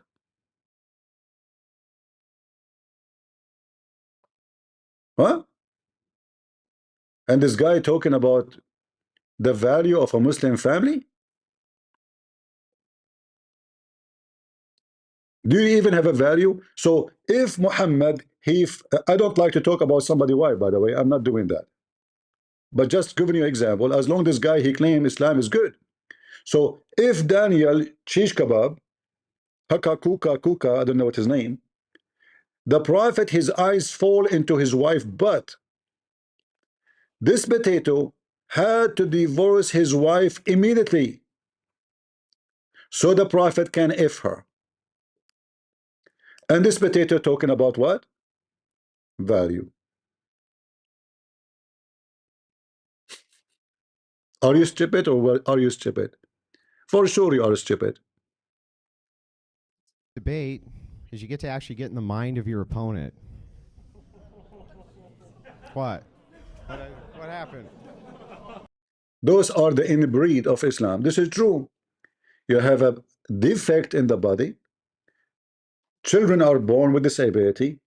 Not only they are mentally ill, they have a physical disability. Because when you marry your cousin, and then the cousin married the cousin, and then the cousin, you are marrying, you are having sex with your sister. And you end with the most defect. Oh. The fun thing about debate is you get to actually get in the mind of your opponent. You get to study and dissect the things that they say and believe. After watching Daniel for hours, a few things became obvious. The first, he's a far better Muslim apologist than I am a Christian apologist, that's for sure. Sure. But he's far weaker on politics than myself and the nature of the world. The second is that he's an above average. You are wrong on that. This guy, he know nothing about Islam and his religion and anything. But anyway, you can praise a donkey so his ears can get bigger sometime. Debater, but he ain't quite God tier. See, if I were Daniel and fighting from his worldview, I'd point out Christianity is fractured and weak, that Christianity is totally incapable of fighting back against the degeneracy of our time. Its impotence has led to social categories of degeneracy. Let us skip a little bit. Yeah, anyway. The Muslim low IQ. Generational poverty 4 to 6 times. Almost every study available shows that IQ entering the low 80s, Muslim countries, affects nearly every aspect of life in a negative way. Economic prospects, criminality, mental, physical health, happiness metrics, and both at the individual and societal level. In fact, study shows that when a country has a sub-90 IQ average, they find it difficult to have basic innovation, infrastructure, professional class, and other basic needs of a functional society. Is that sounding familiar yet? Now, here's the thing that's interesting. Modern societies don't require everyone to be a genius. Just look at me. But they do rely on a distribution of abilities, and you can see their roles below. 70 to 85, basic job, practical skills, routine labor. That's Islam. That's almost every Islamic nation, ladies and gentlemen, 70 to 85. Sometimes up to 2 standard deviations lower. Whew. 85 to 100 would be skilled labor administrative support, 100 to 115 professional middle management, 115 to 130 engineers, scientists, doctors, specialized roles, the things they desperately need that they get from us. 130 plus innovation, leadership, high-level problem solving. Next slide, please. Inbreeding itself over generations causes massively compounds that lead to negative consequences. And you can see the risk curve there. You see how the genetic defects increase every single generation. Moving over, I just want to point this out on the last slide. Islam took an ethnic people that were at the heart of being the top of civilization. And through generations of Islam and inbreeding has turned them into the lowest IQ, some of the stupidest people. This is a good point, by the way. Because if you look at the Persia, they used to be equal to the Roman in many things. Persia never was Iran, never was a country of stupid people. It was a country where everybody feared, for they are top in everything. Not only they have a massive army. What happened to Iran? What happened to Egypt? Egypt, all of us, we knew what it was before Islam. What happened to Egypt since Islam came? Check it out.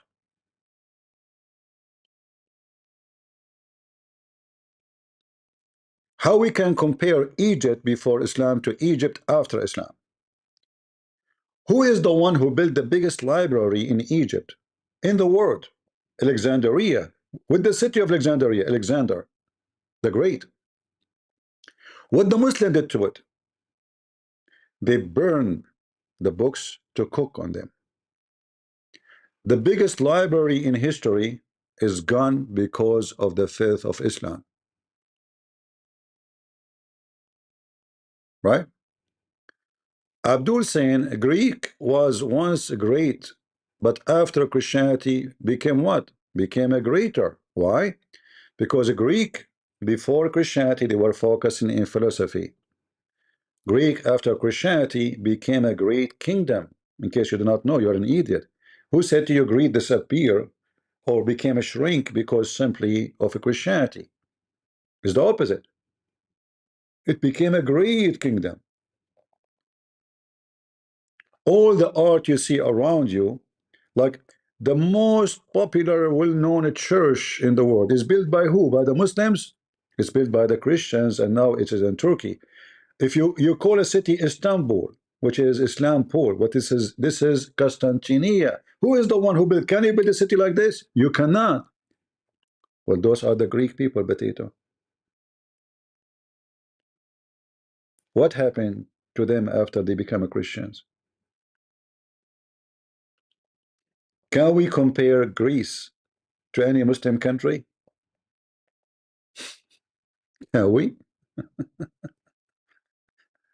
Rapists? Thieves? Europe now is going down because the Abdul is coming to Europe. Otherwise, Europe was always good. We can't compare. When the Abdul come to a place, even if it's heaven, is going to become a ruin. It's a fact. When the Muslims invaded Spain, there's a lot of books written about how much civilization grew because of Muslim liars. Arab Muslims are savage, do not know how to build two bricks together. Those are the slaves, the Christians, who they kidnapped them from their homes to build for them palaces. Until now in the Middle East, jewelries stores take off in Saturday and Sunday. Do you know why? Because through even jewelries you cannot even make. You can't even make a ring. Who is the one who built even boats for them?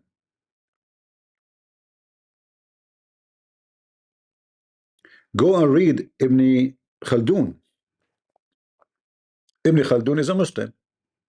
Can Muslims say he's a liar?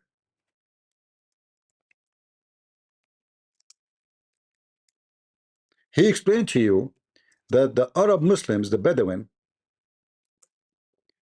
is willing to burn a library to cook, to take it down, to cook a dish.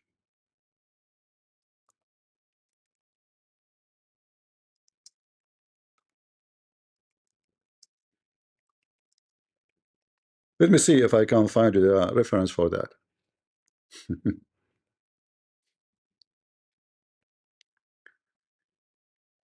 Yeah,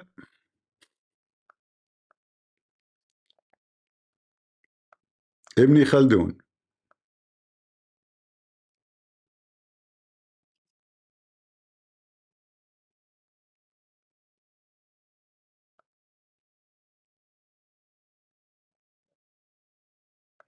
Let us see.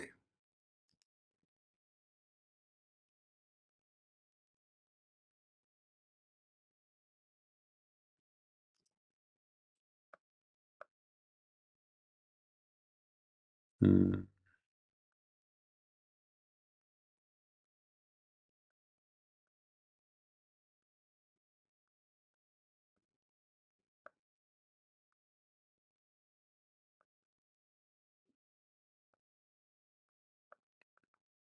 I'm trying to find the reference. Give me a second.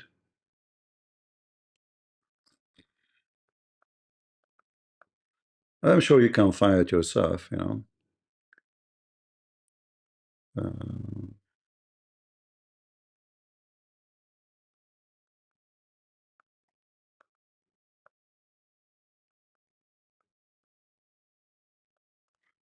and the Muslim, they try to defend. They say, yeah, but this is not accurate, you know. Yeah.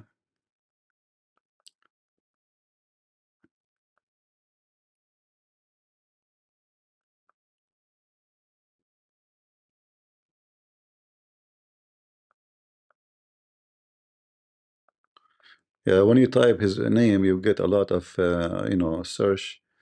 I'm trying to find where he spoke about.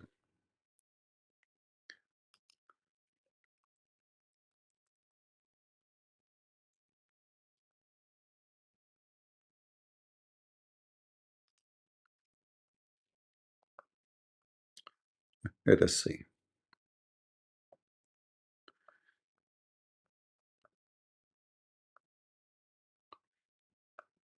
And by the way, this is a claim of Ibn Khaldun debunk, brother.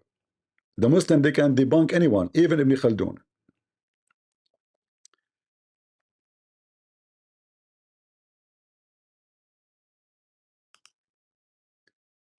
Let us see.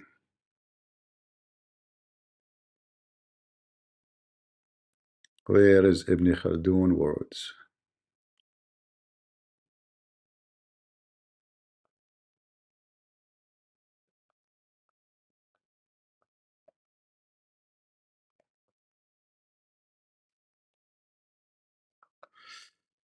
I could not find it. You know, maybe somebody can find it and post it later in the comment section.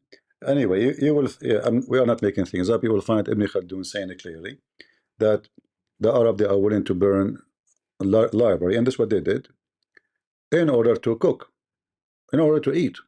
As simple as that. As simple as that.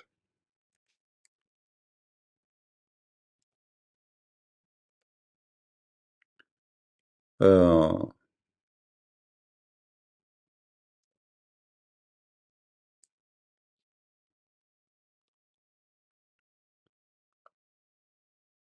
like here in this article is speaking about them. Ibn Khaldun mentioned how they burned the library of Alexandria, but I want the quotation, his quotation, not only talking about him. Uh,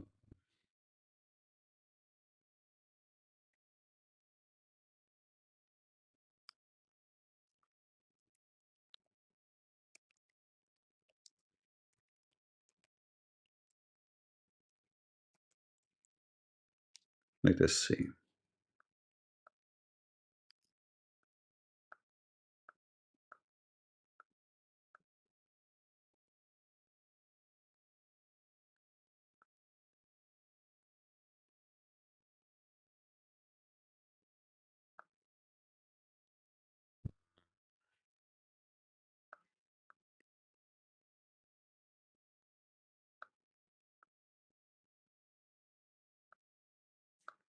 Yeah, I could not find the quotation, sadly. Maybe, yeah, maybe if somebody later can find it and post it for us, that would be good. And you know, this is their own Muslim philosopher. And by the way, the Muslim, they chase him to kill him and they put him in jail as usual. Anyone who tried to use his brain, the Muslim, they will be proud about him later, but not on their time.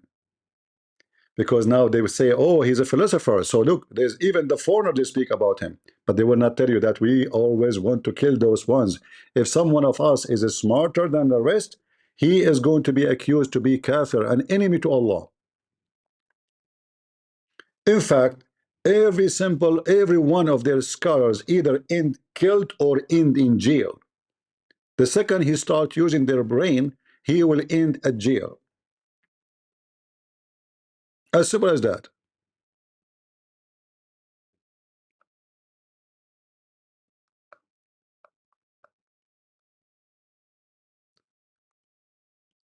Anyway,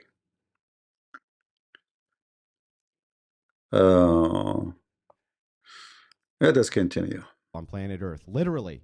You think I'm being mean? I'm not. They're literally some of the stupidest people on planet Earth. Everywhere Islam goes, inbreeding increases and societies become worse. Where Christianity goes, inbreeding decreases, so societies do better in almost every material way. Let's just point out here, as I wrap this up. 1 second. So it's clear here that my argument summarized, though this isn't its entirety, is that Islam creates huge societies with large swaths of people with IQs so collectively low, they would be considered developmentally challenged, borderline retarded here in the West. Not kidding. Due to this side effect, force doctrine becomes the order of the day. Because the technological difference in capabilities of each people group is so vastly different, think Apollo mission compared to Starship Enterprise, Islam must literally bank on the benevolence of Christians to not wipe them off the face of planet Earth. They are basically, the feminists of the East, totally reliant on the goodwill and benevolence of global Christianity, not to just not exterminate them. Okay? And take their resources, always appealing to the mightier force for their existence and the benevolence of that very people group who Daniel today is arguing doesn't make better societies, which is a laughable proposition. Even absent the degeneracy of a people group must be able to competently defend itself or bank on the benevolence of the people group, which can. And almost everybody is going to prefer the society that can. Imagine the irony here of arguing against the very Christians you find inadequate morally, yet bank on their moral benevolence to not wipe your low IQ fucking asses off the face of planet Earth. Thank you.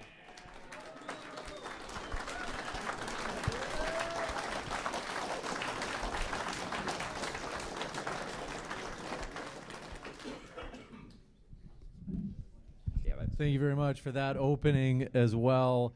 I wanted to take a moment to say thank you to our friends at Maine First Project for sponsoring DebateCon 6, as they also believe in the values of free speech and fair debate. Main First Project is fighting for conservatism in New England and beyond. So check out their link in the description box below. We are going to jump into the 5-minute rebuttals. Just a quick reminder, folks, please be sure your phones are on silent, and also please do refrain from recording or streaming any footage other than if it's TikTok length, that's fine. But we're going to kick it into 5-minute rebuttals. First with Daniel, the floor is all yours. So this falls exactly into what I predicted. You argued like a libtard. This falls into exactly what I predicted. You argued like a libtard. How? You're saying that success is on the basis of IQ.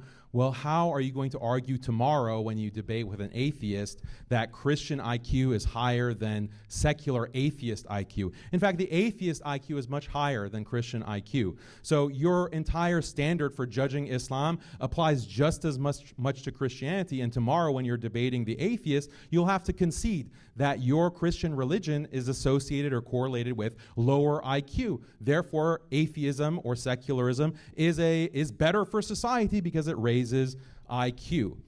So that's one point.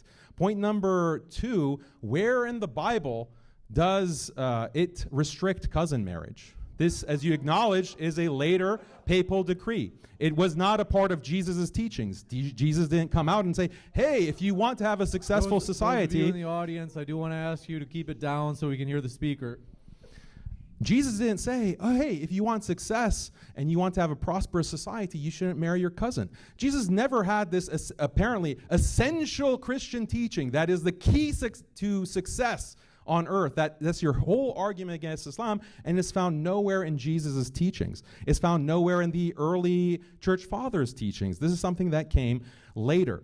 And also, when it was decreed that cousin marriage is considered to be incest, it wasn't on the basis of IQ. This is something that you have adopted from who? From atheists, from secularists, from those who are doing secular science to discover these medical problems or IQ levels. So your entire standard for judging Islam is not a Christian standard, it's not a biblical standard, it's not an Orthodox church standard. This is coming only from atheists, from atheistic science.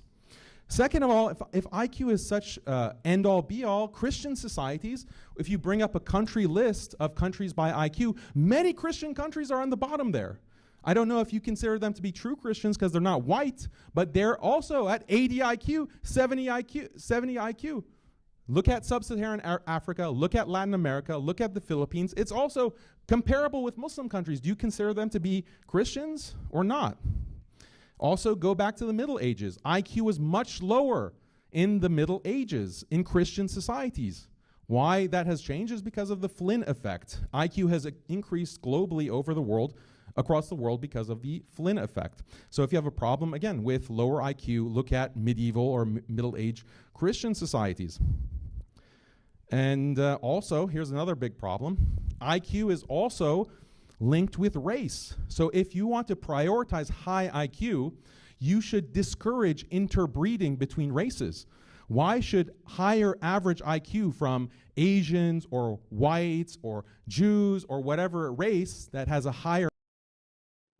Here we have to stop this idiot. You know, first of all, he said that in Christianity, nowhere it says that. In fact, no, it says, because the Bible commands us in many places not to follow the pagan practice who they are around us. And this was a practice of the pagan. The pagan is the one who marry their own cousins, even their own sisters. So any practice the pagan they do practice, we don't practice. It doesn't matter what it is. And this is why even their food is forbidden for us. Like Muslim food is forbidden for us. Even the Bible does not mention the word Muslims, for sure, but we know that this is about the Muslims too. So it doesn't have to be to say exactly like there's a million things around us. Do we need to mention it one by one? Any practice which is not mentioned in the Bible to do so, it is not to be done. And when the Bible forbids us from following,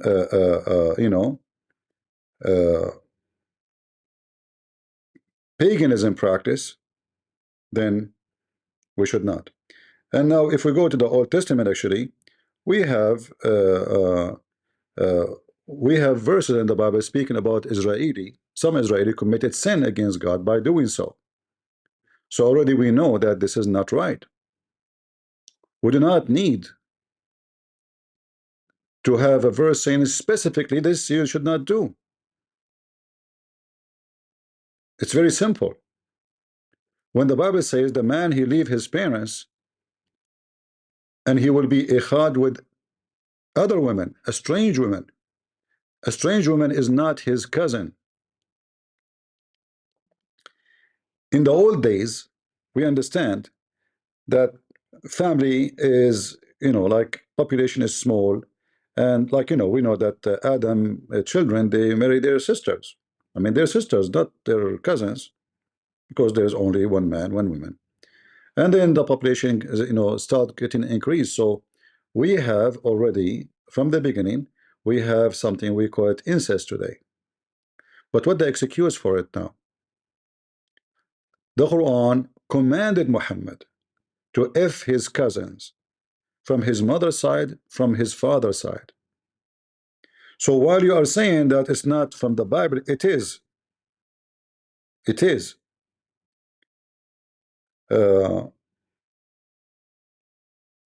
We can get many verses in the Bible. As an example, if you go to the book of Leviticus, chapter 18, I think. Let me check, hold on. Yeah, just to be sure from the number. You shall not take a woman as revile wife to her sister, and covering her nakedness while her sister is still alive.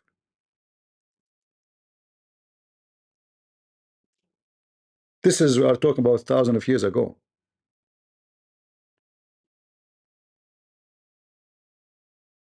We are talking about people living, we can call it still cave time. From that time, it is not right for you to go after the sister of your wife. Why? Not your cousin. She's not your cousin. She's a stranger. Even though you cannot take two sisters. Why? Because they are sisters. But they are strangers. What if he divorce one wife and now he want to marry her sister? He cannot.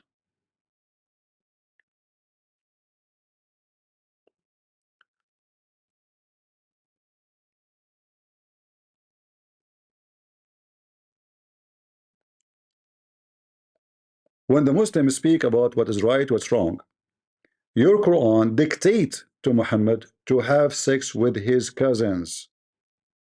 It's not like, it was somebody practicing. It was Muhammad commanded by his God, supposedly. All right? Let us continue. Average IQ, Christianity encourages or allows interbreeding between the races. That will result in a lower IQ. So you should be against that. That's false. Because there's no scientific study says that if a white person marry an Asian person, their son will be stupid. You're just a donkey. In fact, when you take from someone too far from you, too far from your race, why inbreeding is wrong? Because it is so close to you. The more it's close to your DNA, the more it is risky. Correct? This is why I call it inbreeding. The more it's close to you, this is why the cousin is the more closer, and then the cousin of the cousin, and then the cousin of the cousin, etc. So the more it's close to you, the more it is going to be risky, unhealthy, and maybe a birth defect will happen. If someone from different race, that will make it even lower risk, because simply they have totally different, many things different. The look, many of the things that the DNA is different, even though all of us are a human.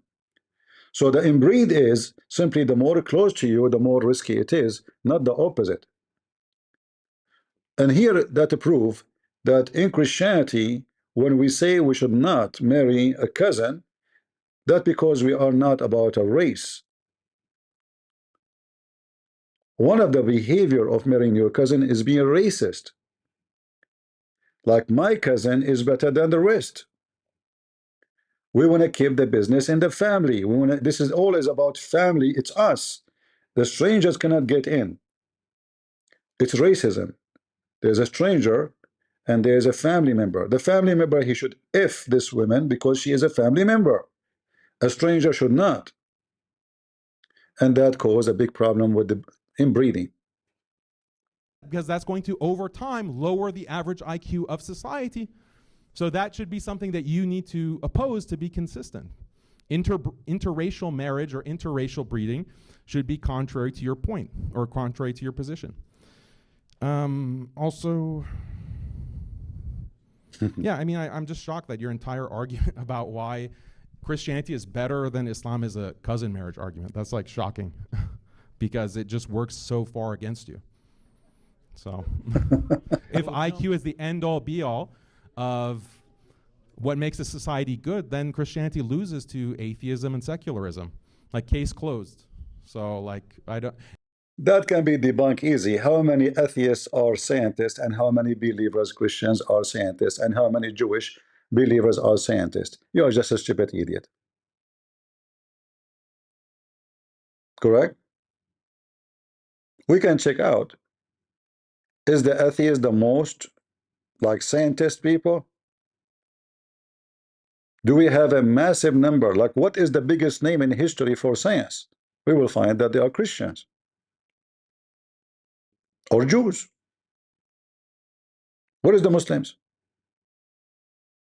And then if we check about the Muslims, we will find that those Muslims are not the one who practice Islam. They are just have Arabic names, which mean they are not following inbreeding and they are not following the tradition and the teaching of Muhammad. This is why they were smarter. Are you allowed in Islam to cut the body of a human being to check out? No. You are not allowed. So how those scientists, they were studying how the human body is made when Islam forbid them from doing such a thing? Obviously they are not Muslims. According to your prophet, Nagla seed is the medicine for every disease. It's a cure for every disease. If scientists, he said, this is stupid, what your Muslim would do? You will kill him.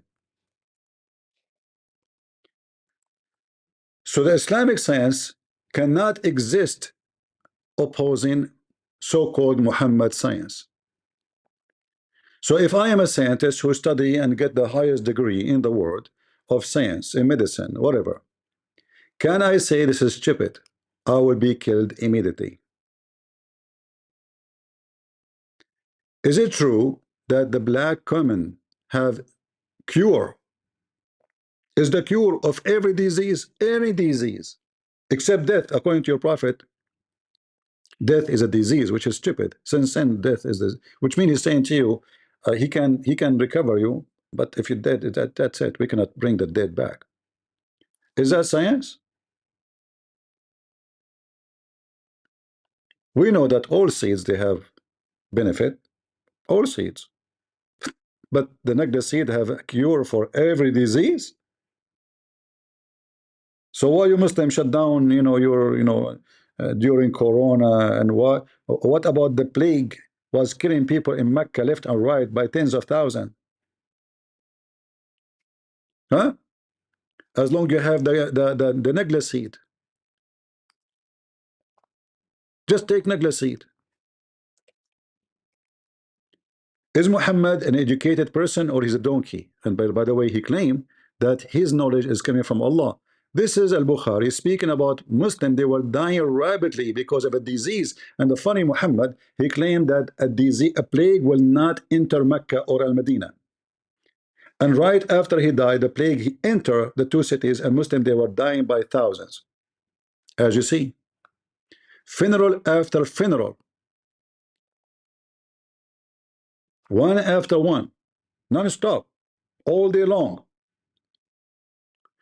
Take the necklace seed. According to Muhammad, and this is science again, Mr. Scientist, the one who takes 7 ajwa a day, huh? What will happen to him?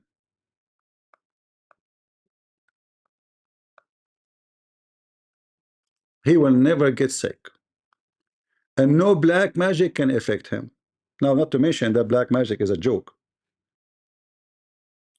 And the funny, the Muslim in their books, in the same book, it says that Muhammad was infected by black magic and he died because of poison. Yet he eats 7 ajwa every day.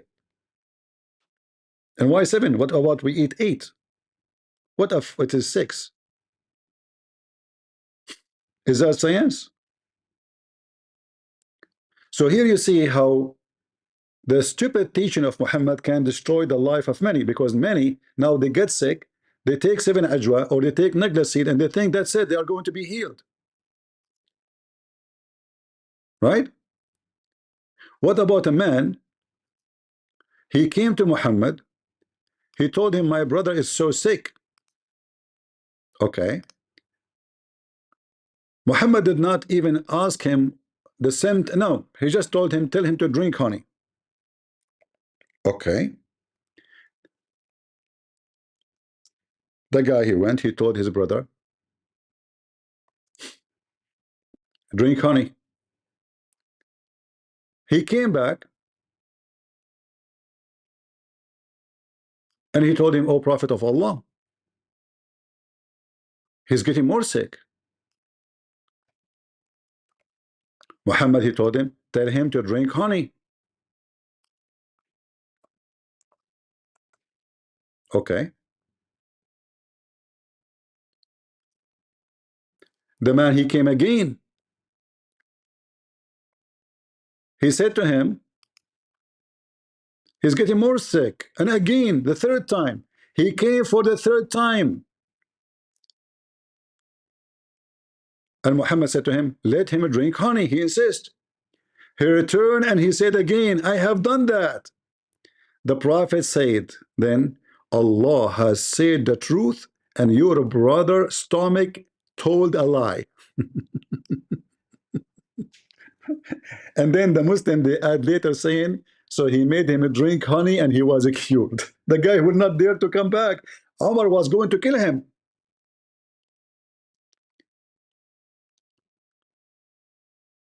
Because obviously Muhammad is a liar. He came back, he go for a few days, he come back, he's getting worse, he's getting worse, he's getting worse, maybe he have a diabetes. The guy, he did not even tell him what the disease, he just told him, my brother is sick. He told him, let him drink honey. And he claimed that he got the knowledge from Allah.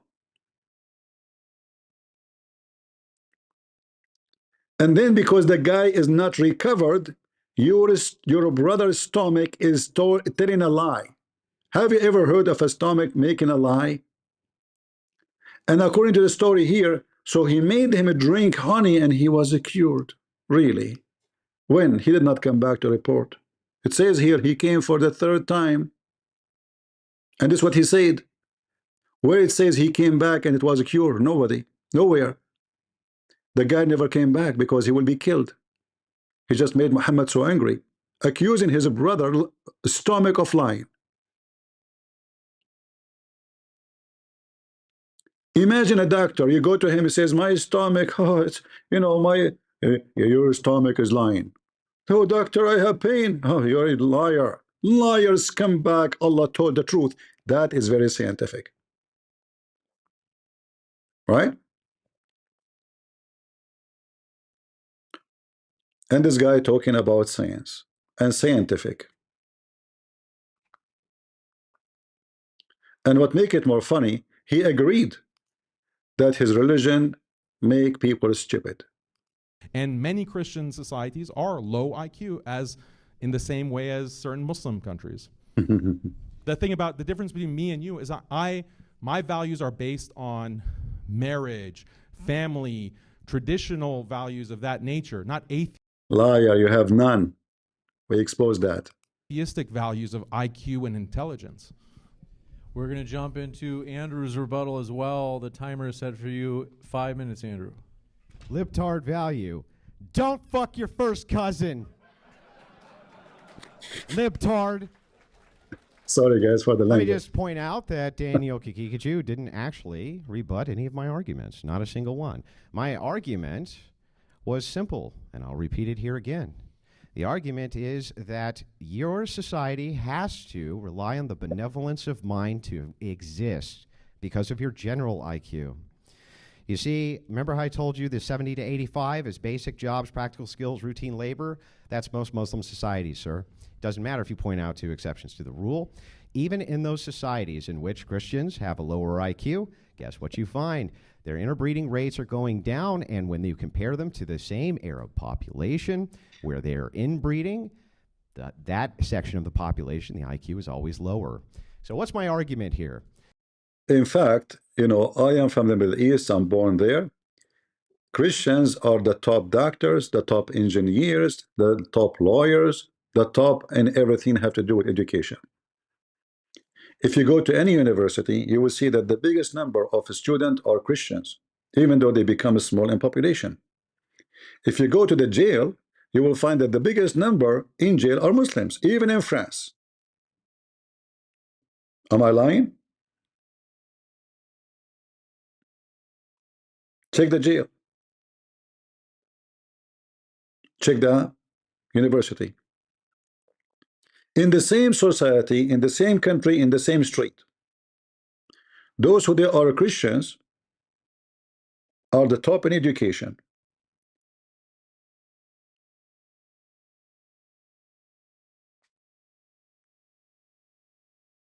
It's a fact. Who is the most smart doctor in Egypt? Christian, Coptic Christian. In fact, he is a top doctor in the world. In order for a Muslim to be successful, you have to take him out of his society. And then he can be successful. Which means you have to take him out of the Islamic atmosphere. Then he can be something else. Because Islam will kill your brain.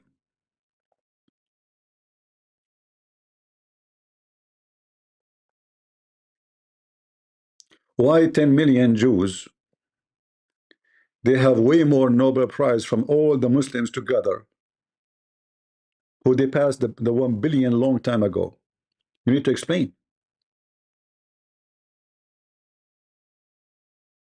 Can you explain it? No. I can. Islam will kill your brain. When you are a Muslim, you are thinking only about your penis. All your religion is about what? Your penis. Not science. Even if you want to make a charity, you make a charity because you want to have sex with somebody, to use the charity to sleep with someone. Have nothing to do with the charity. Like in the Quran it says, Allah command you to do charity. How? If you could not F an orphan.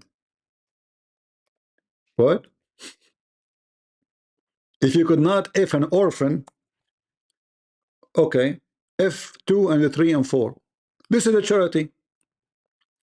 If you fear that you shall not be able to deal justly with orphans, then F women 2 and 3 and 4. So we start with what? In order to do justice to orphan, we F them. Have you ever heard of somebody doing a charity to orphan by Fing them?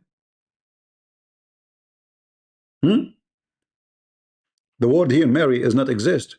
In Arabic it says inkahu. F them. F2, F3, F4.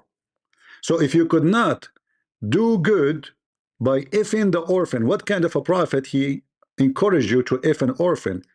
So And the Muslim, they will say to you, those are orphan, you know, by marrying them, we are helping them. They are orphan, they are kids. So you cannot feed them without effing them. And this is called charity in Islam. It's in front of you.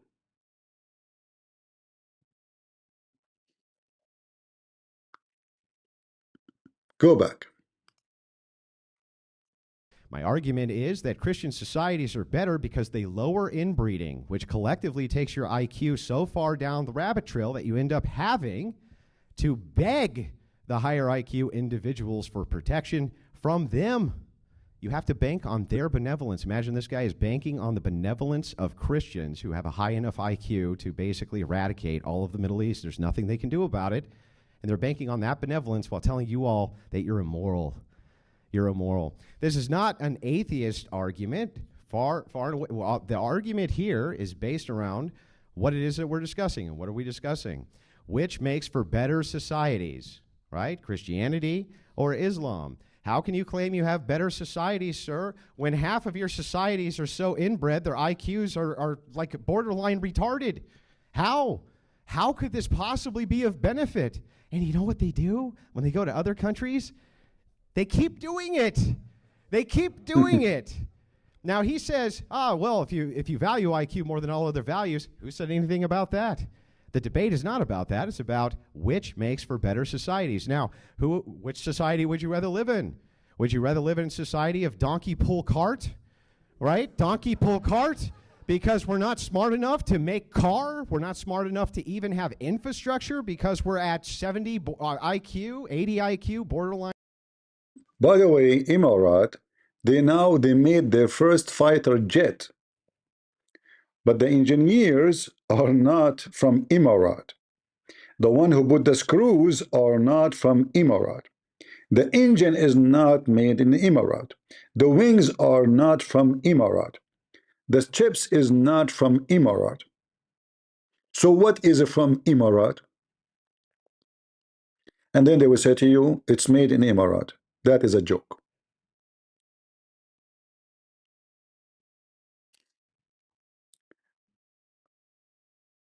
Emirat citizens, they get their degrees, most of it, from online universities, paid for it. And there's many universities, they give them degree because they are foreigners and just make money from them. The whole country run by foreigners, and all of us, we knew. All of us, we knew. You see, in America, just to be more realistic, if you check around you, you will find everything in America now is made in China, but not because American cannot make it. There's a big difference. They are taking it from China because it's so cheap. To make the same thing in America costs way more. So Americans are focusing in what is so, like they say, the big industry. The cheap stuff, let us buy it from China, which I believe is wrong. But there's a huge difference between somebody he cannot make anything and someone he chose to make the cheap stuff there and he kept the high technology here.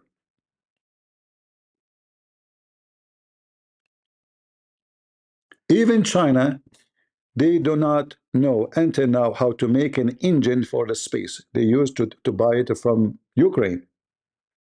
In fact, Chinese company, they bought a company in Ukraine who make engine for the aerospace.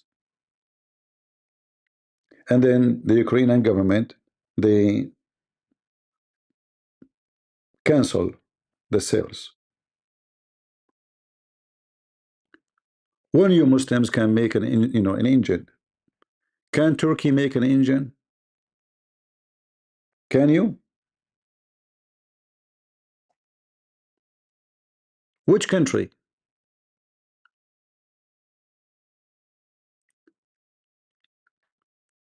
Everything you have, you are always behind in everything. But the most important thing, you are behind in value. You see, when the Muslim he brag about value, let us say, okay, you have a low IQ and you have no skills for jobs, and then he say we have value.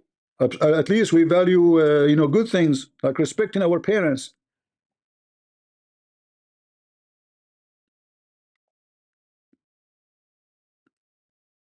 There's tons of stories about Middle Eastern, they spit at their parents. And the punishment in the Bible for disrespecting your parents is death. Muhammad himself, he insulted his parents. He said his mother and his father are najis. And this is in the Quran. وَإِنَّمَا الْمُشْرِكُونَ النَّجِسِ. You don't have value. Do you respect your parents? If this man, mother, she is still a Christian, according to the Quran, she is najis. Are you willing to call her najis? Najis mean you are dirty to the point nothing can clean you. This is why they have no go zone.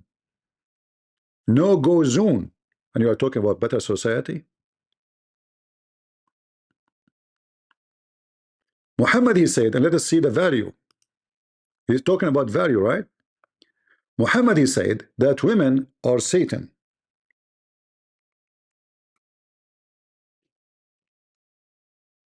Women are Satan. They come in the image of Satan and they live in the image of Satan. Is that a value of a good society?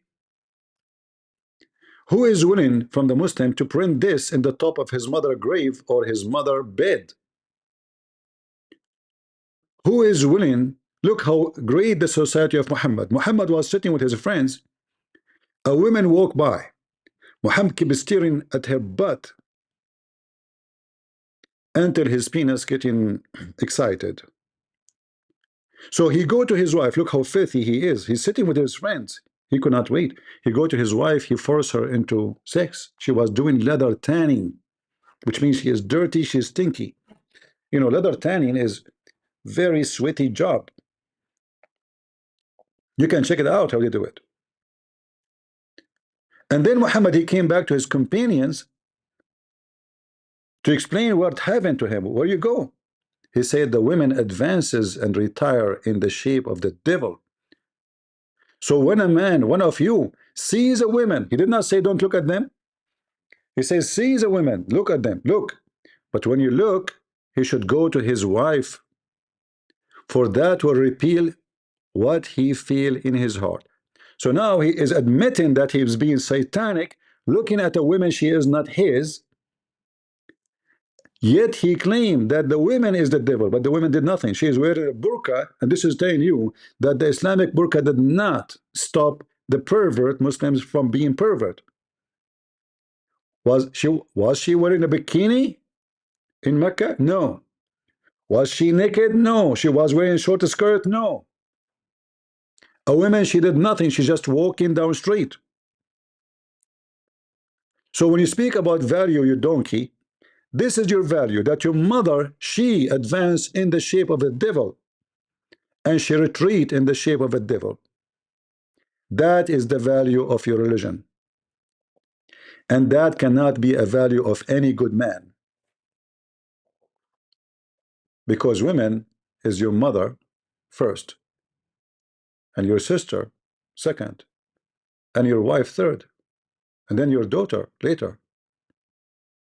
So if they are the devil, why you want to have, why Allah will promise you an endless number of them if they are the devil? Why the devil will be in heaven? And if she have the shape of the devil, why Allah he make her in that shape? So Muhammad, he blamed the women for his lust. You see how evil he is? And then the stupid peacock keep talking about how Islam have better value. All right?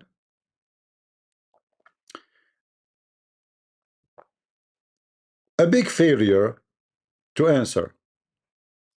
Retarded individuals? That's a society. Who's moving there? Who's moving? Nobody. They're all moving here. Why? Because they want the societies that Christians have. By the way, let me point a couple other things out. No, Christians are not stupid. Yes, their IQs are much higher, much, much higher. Even in non-white areas, they're much higher, sir, because they don't inbreed. And it's very frowned upon. Go figure. And interestingly enough, let me just point this out. that Christians have a much smarter enemy. Much smarter enemy. You're right, they do have a high IQ. You need high IQ people to combat that with these values. Islam can make no inroads. They don't have the technology. They can't mount an invasion. They can't even make a fucking power plant, right? How are they going to do that? Daniel, what's your big plan? His big plan is to bank on the fact that there's enough suicidal empathy in the West to keep on importing Muslims. That's about it. That's it. That could be his only plan. These people can't make armies. That requires massive organization and mobilization. You think that these people could ever attack the West? That's a laughable prospect. He started with Zionism. He has 10 million Jews in his backyard. They can't do shit about it. Nothing. 1 billion versus 10 million. They can't do anything. They launched their entire missile payload. It does nothing because of the IQ difference in these regions. That's true. 10 million. Actually, they are not 10 million, by the way. They are not even 6 millions. The rest are Arab and Bedouin, you know. The one who is making Israel strong is not 10 millions. It's not even 6 millions. So we have a massive population. Like, can Iran win a war against Israel? No. Can all the Muslims attack Israel and win the war? No. In fact, not a single war. Israel is the one who launched. It was always the Muslims who launch a war against Israel, and then they lose. And then after they lose, they celebrate victory because they have a low IQ. Have you ever heard of somebody, he celebrate losing? Well, Muslim, they do. Go check Hamas videos. Allahu Akbar, victory. You idiot. I mean, they wiped the whole city is gone. And they claim they have victory. So why you were shouting, please ceasefire now, ceasefire now? They stop fire. Allahu Akbar, victory. We destroy. And then the Muslim will say of Afghanistan, brother, we kicked the American. You stupid. 4 years in advance, they told you we are leaving. In fact, they have an agreement with you. It's not you who kicked them out. Trump, he said 4 years in advance, we are leaving. And he made an agreement with Taliban. And then Joe Biden became president, and he left in a miserable way. But it's not you who kicked them out. There was only 2,000 Marines in Afghanistan. 2,000 only. 2,000 versus 40, 50 million. You did not kick them out. Until now, America is in Iraq. Until now, America is in Syria. And until now, Jerusalem is not in your hand. So you used to win a war because simply at that time you do not need to have an IQ to win. You need to be savage. You need to be bloody. You need to be barbaric. It was not really based too much on intelligence. Yes, war need, you know, some skills of deception, let us say, planning. But this is not why you won the war at that time. The Roman and the Persian, they were fighting for hundreds of years, more than 300 years of war between Roman and Persian. So when the Muslim came, both they were exhausted. They don't even out of men to fight. And that's why you were victorious, not because you have skills. When Muhammad, he went all the way to Tabuk, and this is recorded in your book, Muhammad could not win. He went back home like a cat. Why? Because at that time still they have energy. But when the last war happened between them, and the war is over between the Persian and the Roman, they were totally exhausted. And then the Muslims were able to conquer because they were savage. Now, a little girl, she is 18 years old, taking an airplane, can wipe the floor with an army.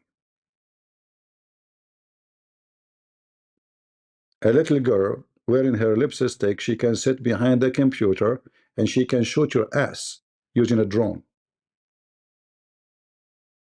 It's a fact. In the old day, if you are big, you are a hero. But even with that, David, he took you down by a rock. Which means if you know how to use a rock, you can take the giant down. By using a simple technology. This is what David did. He used a very simple technology. It was a technology of his time. Is that correct, guys? It was just a rock. It was not a rocket. The giant became shish kebab because of a little tiny rock used by David.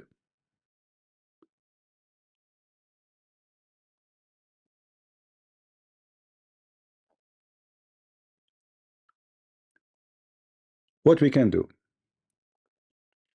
A Muslim defending Islam, he is like a chicken in the KFC kitchen screaming KFC is good, because the first victims of Islam is Muslims. Islam subdued your brain, make you stupid, make you an idiot. Islam an insult to Muslim women. Even Muhammad, he says women, they have half a brain. That's why they are not allowed to be a witness in any capital action, capital punishment court, which means anything beside borrowing money, a woman, she should not be a witness. Later, by time, the Muslim, they allow Muslim women to witness only in the case of giving birth, because she is a woman, she can go inside the room. But she cannot be a witness for a crime. If there's 10 million women, they saw a guy killing somebody, he cannot be taken to court because there's no witnesses, because those are women. And we know that women is the half of the society. So if we put them in the shelf and we put them in the garbage, we will lose the half of the society. As simple as that. And the first teacher you met in your life is your mother. So if women are stupid, then your first teacher is a stupid. That means you are stupid too, because you learn from a stupid teacher.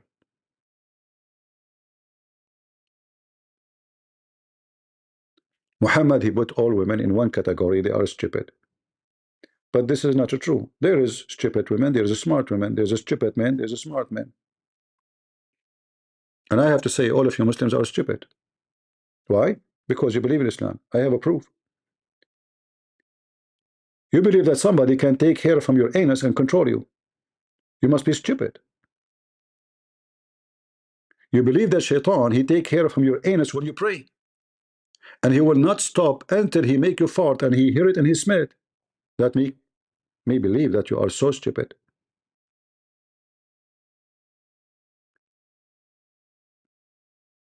You must be stupid.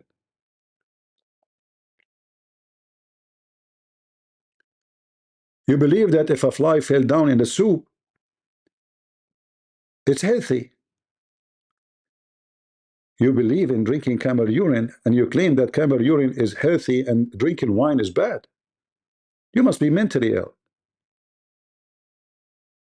How we can compare wine to camel urine? I mean, can you even smell it? How disgusting it is, because camel urine is so acidic and the smell is so disgusting.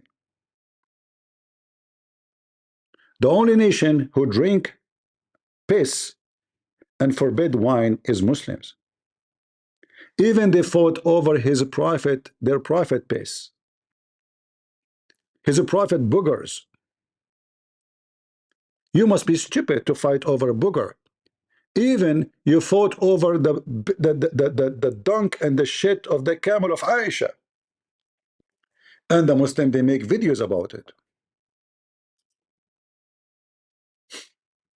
Have you ever heard of a smart, intelligent nation would do such a thing? The shit.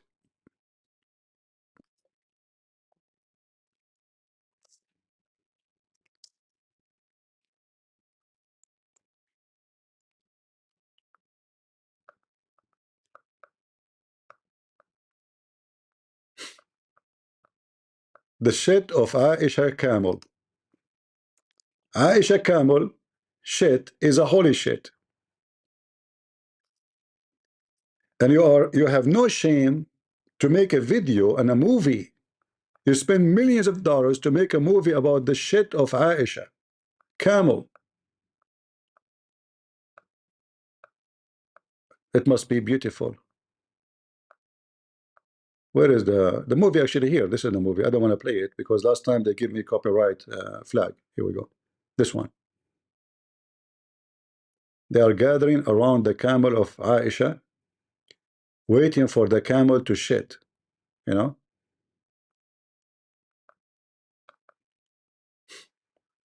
And then you see them when the camel starts shitting, the Muslims, they fight over the shit of the camel because it's a holy shit. The only one in the world who have articles about the blessed urine. The blessed urine. Yes, brother. Blessed urine. Are you sure? Yes, blessed urine. Prophet Muhammad, blessed urine. How bad your IQ to believe in such a thing? Urine worshipper.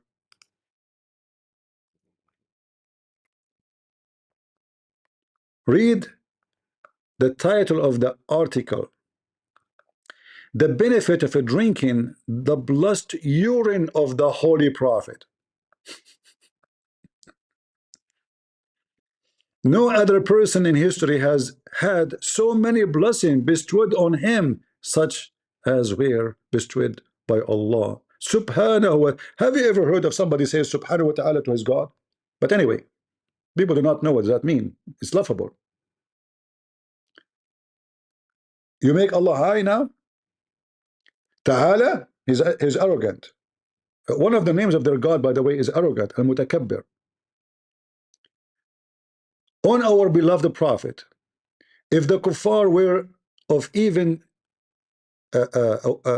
were aware of even a tiny fraction of them, what the blessing, they would abandon their stubborn and embrace Islam, brother. Why? Take the example, brother. Take example of the companion, brother, drinking the Prophet shit, the liquid shit of the Prophet. Allahu Akbar. Beautiful, brother. Beautiful. And not only that, if you drink the Prophet or piss or eat his shit, you are shielded completely from hell, brother. I have to say that it's not inbreeding. It's just Islam stupidity. Inbreeding is not enough to make you go that far. You must be born a donkey. This is so amazing, so beautiful. So you drink the piss of Muhammad, you will be covered by fire resistance, hellfire resistance coat. What about Muhammad? He piss on you.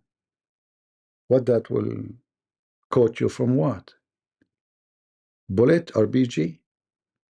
Golden shower would be the best. This is their religion. This is their books. The blessed urine of the Prophet. They fought over his booger. They fought over his snot. They fought over his underwear, water.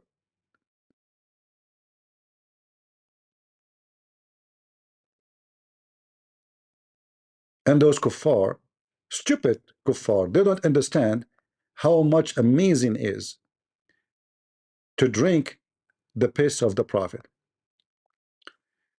A slave girl of Muhammad, and by the way, Muhammad don't have slaves, by the way, he free all the slaves, brother.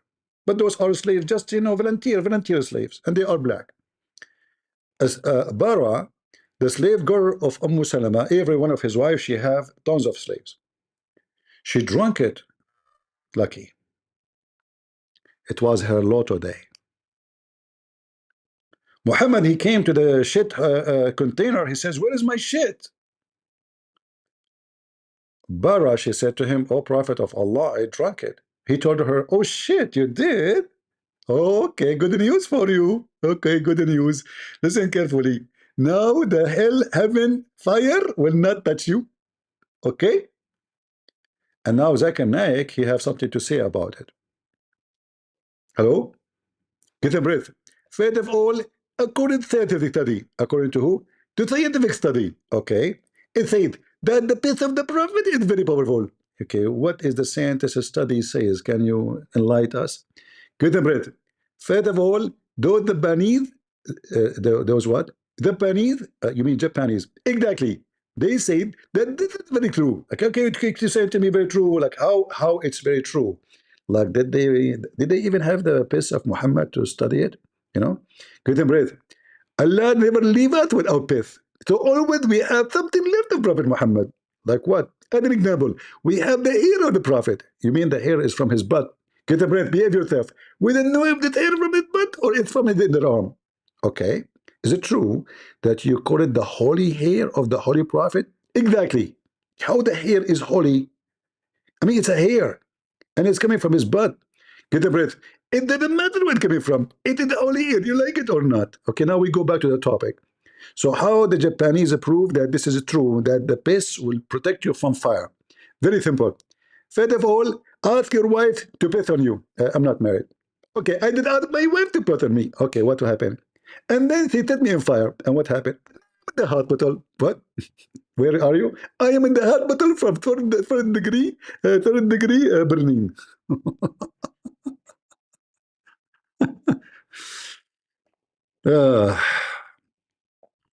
So Daniel, potato, he will never dare to debate me, you coward. Too bad. You have a mug next to you, but there's no piss of the prophet in it. I can tell you that Islamic society is a better society. That's why you cannot trust your wife to walk around. You said that in a society today, your wife, she will go to the university and she will F everybody. That is your wife. And if a wife, she do that, she is a cheater. But in Islam, you cannot prove it because you need 4 witnesses because you have a low IQ. And you have to have 4 witnesses. They see the penis going in and out. How in the world you can find 4 witnesses?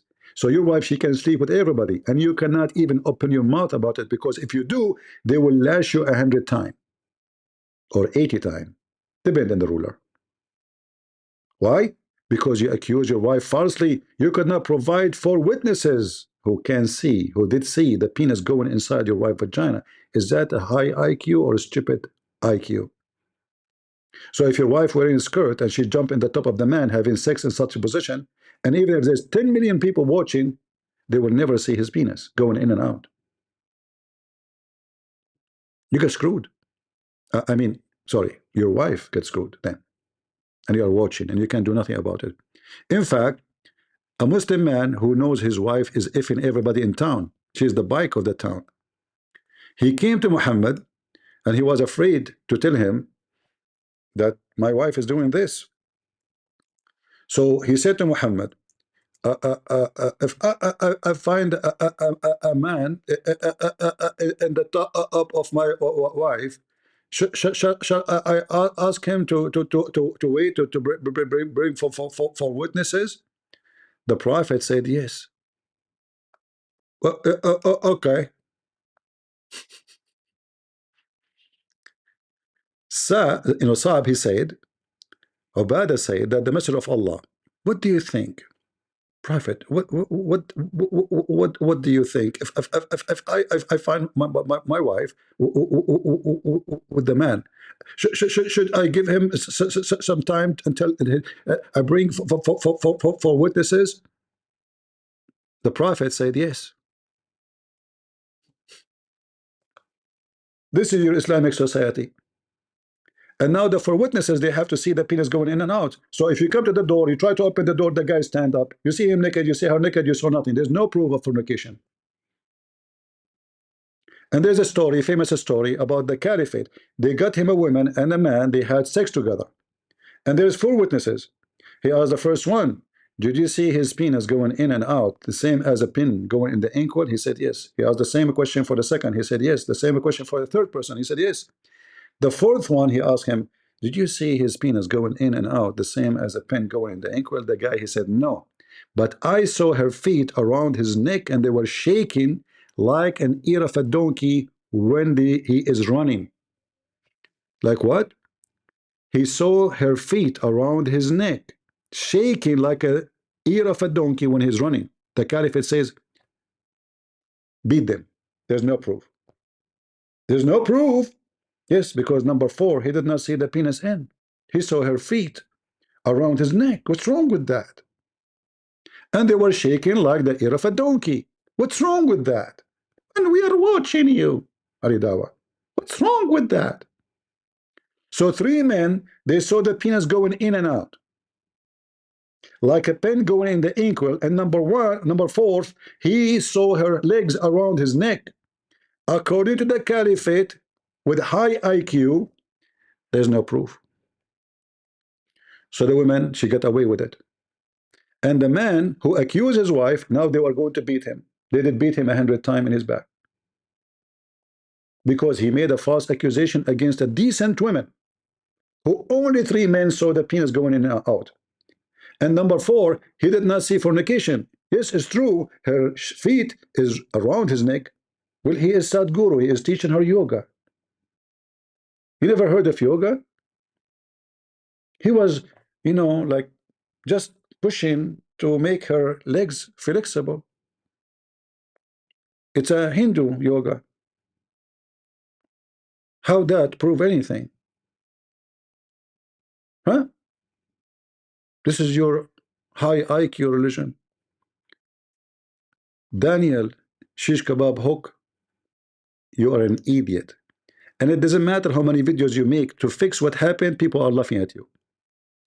You admitted that Islamic society have the lowest IQ. And I am a Christian prince, and I approve this message. Thank you all for being here. I will try to come back live again if I could, maybe at night. And then Enter will see you again. Maybe we can continue with this topic if you wish. Enter will see you again.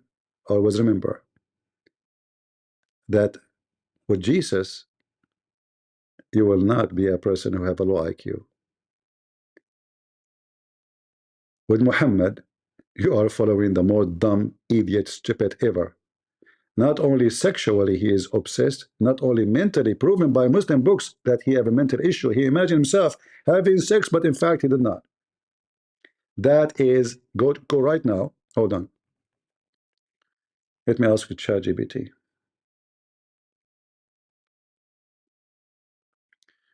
My cousin, his name is Muhammad, and he imagined himself having sexual intercourse with his wife every day, but in fact he did not. And he do that when he is not asleep. He do it when he's awake. Do you think this is a symptom of something bad?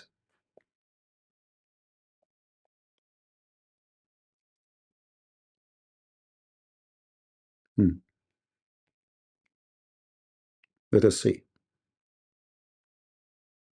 Man, the answer is long. All of this. It can be a sign that something is going on. It does not automatically mean something bad or dangerous. Let me break it down clearly and safely. What it might indicate: if your cousin is fully awake and repeatedly imagines sexual acts so vividly that it feels real, this could fall into a few categories. 1, intrusive sexual thoughts. Some people experience repetitive, unwanted sexual thoughts. These can be part of anxiety, obsessive compulsive tendencies, high stress, hypersexual thinking. These thoughts can happen even if the person doesn't want them. 2, fantasy or daydreaming. Some people have extremely vivid imaginations or strong sexual desire, and they fantasize frequently. This is not a disorder unless it interferes with normal life. He loses control over when it happens. He feels distressed by it. 3, possible dissociative or compulsive behavior, less common.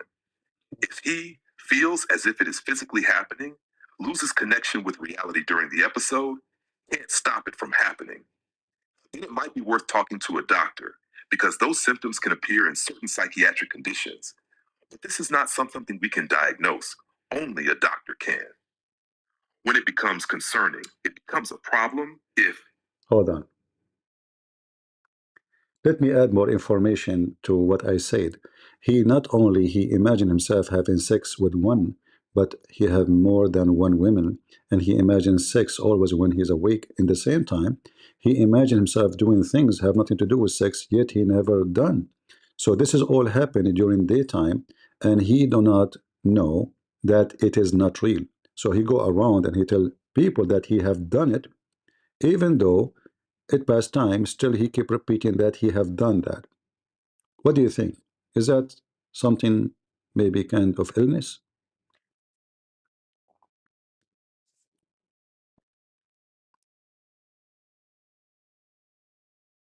Hmm.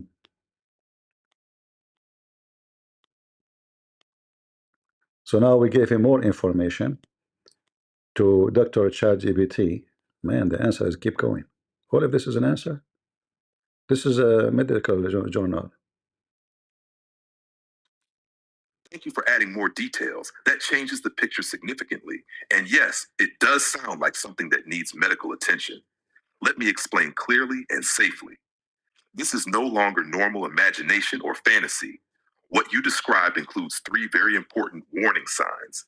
One, he imagines events, sexual and non-sexual, that never happened while awake. This goes beyond ordinary fantasies or intrusive thoughts. Two, he believes these imagined events are real.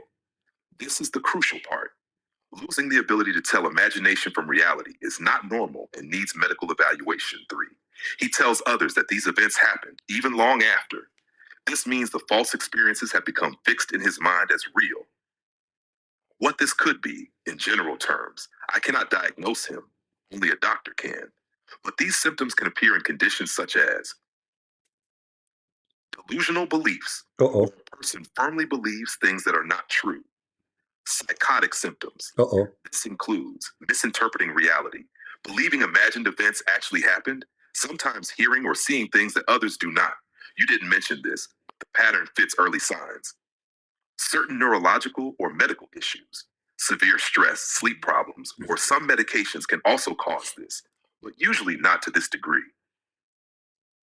Early stages of a mental illness such as schizophrenia or a related disorder. This is not a diagnosis, just a possibility based on the symptoms you described. Why this needs attention?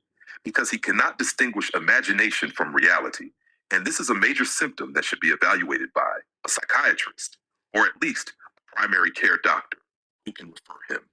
These symptoms usually do not go away by themselves.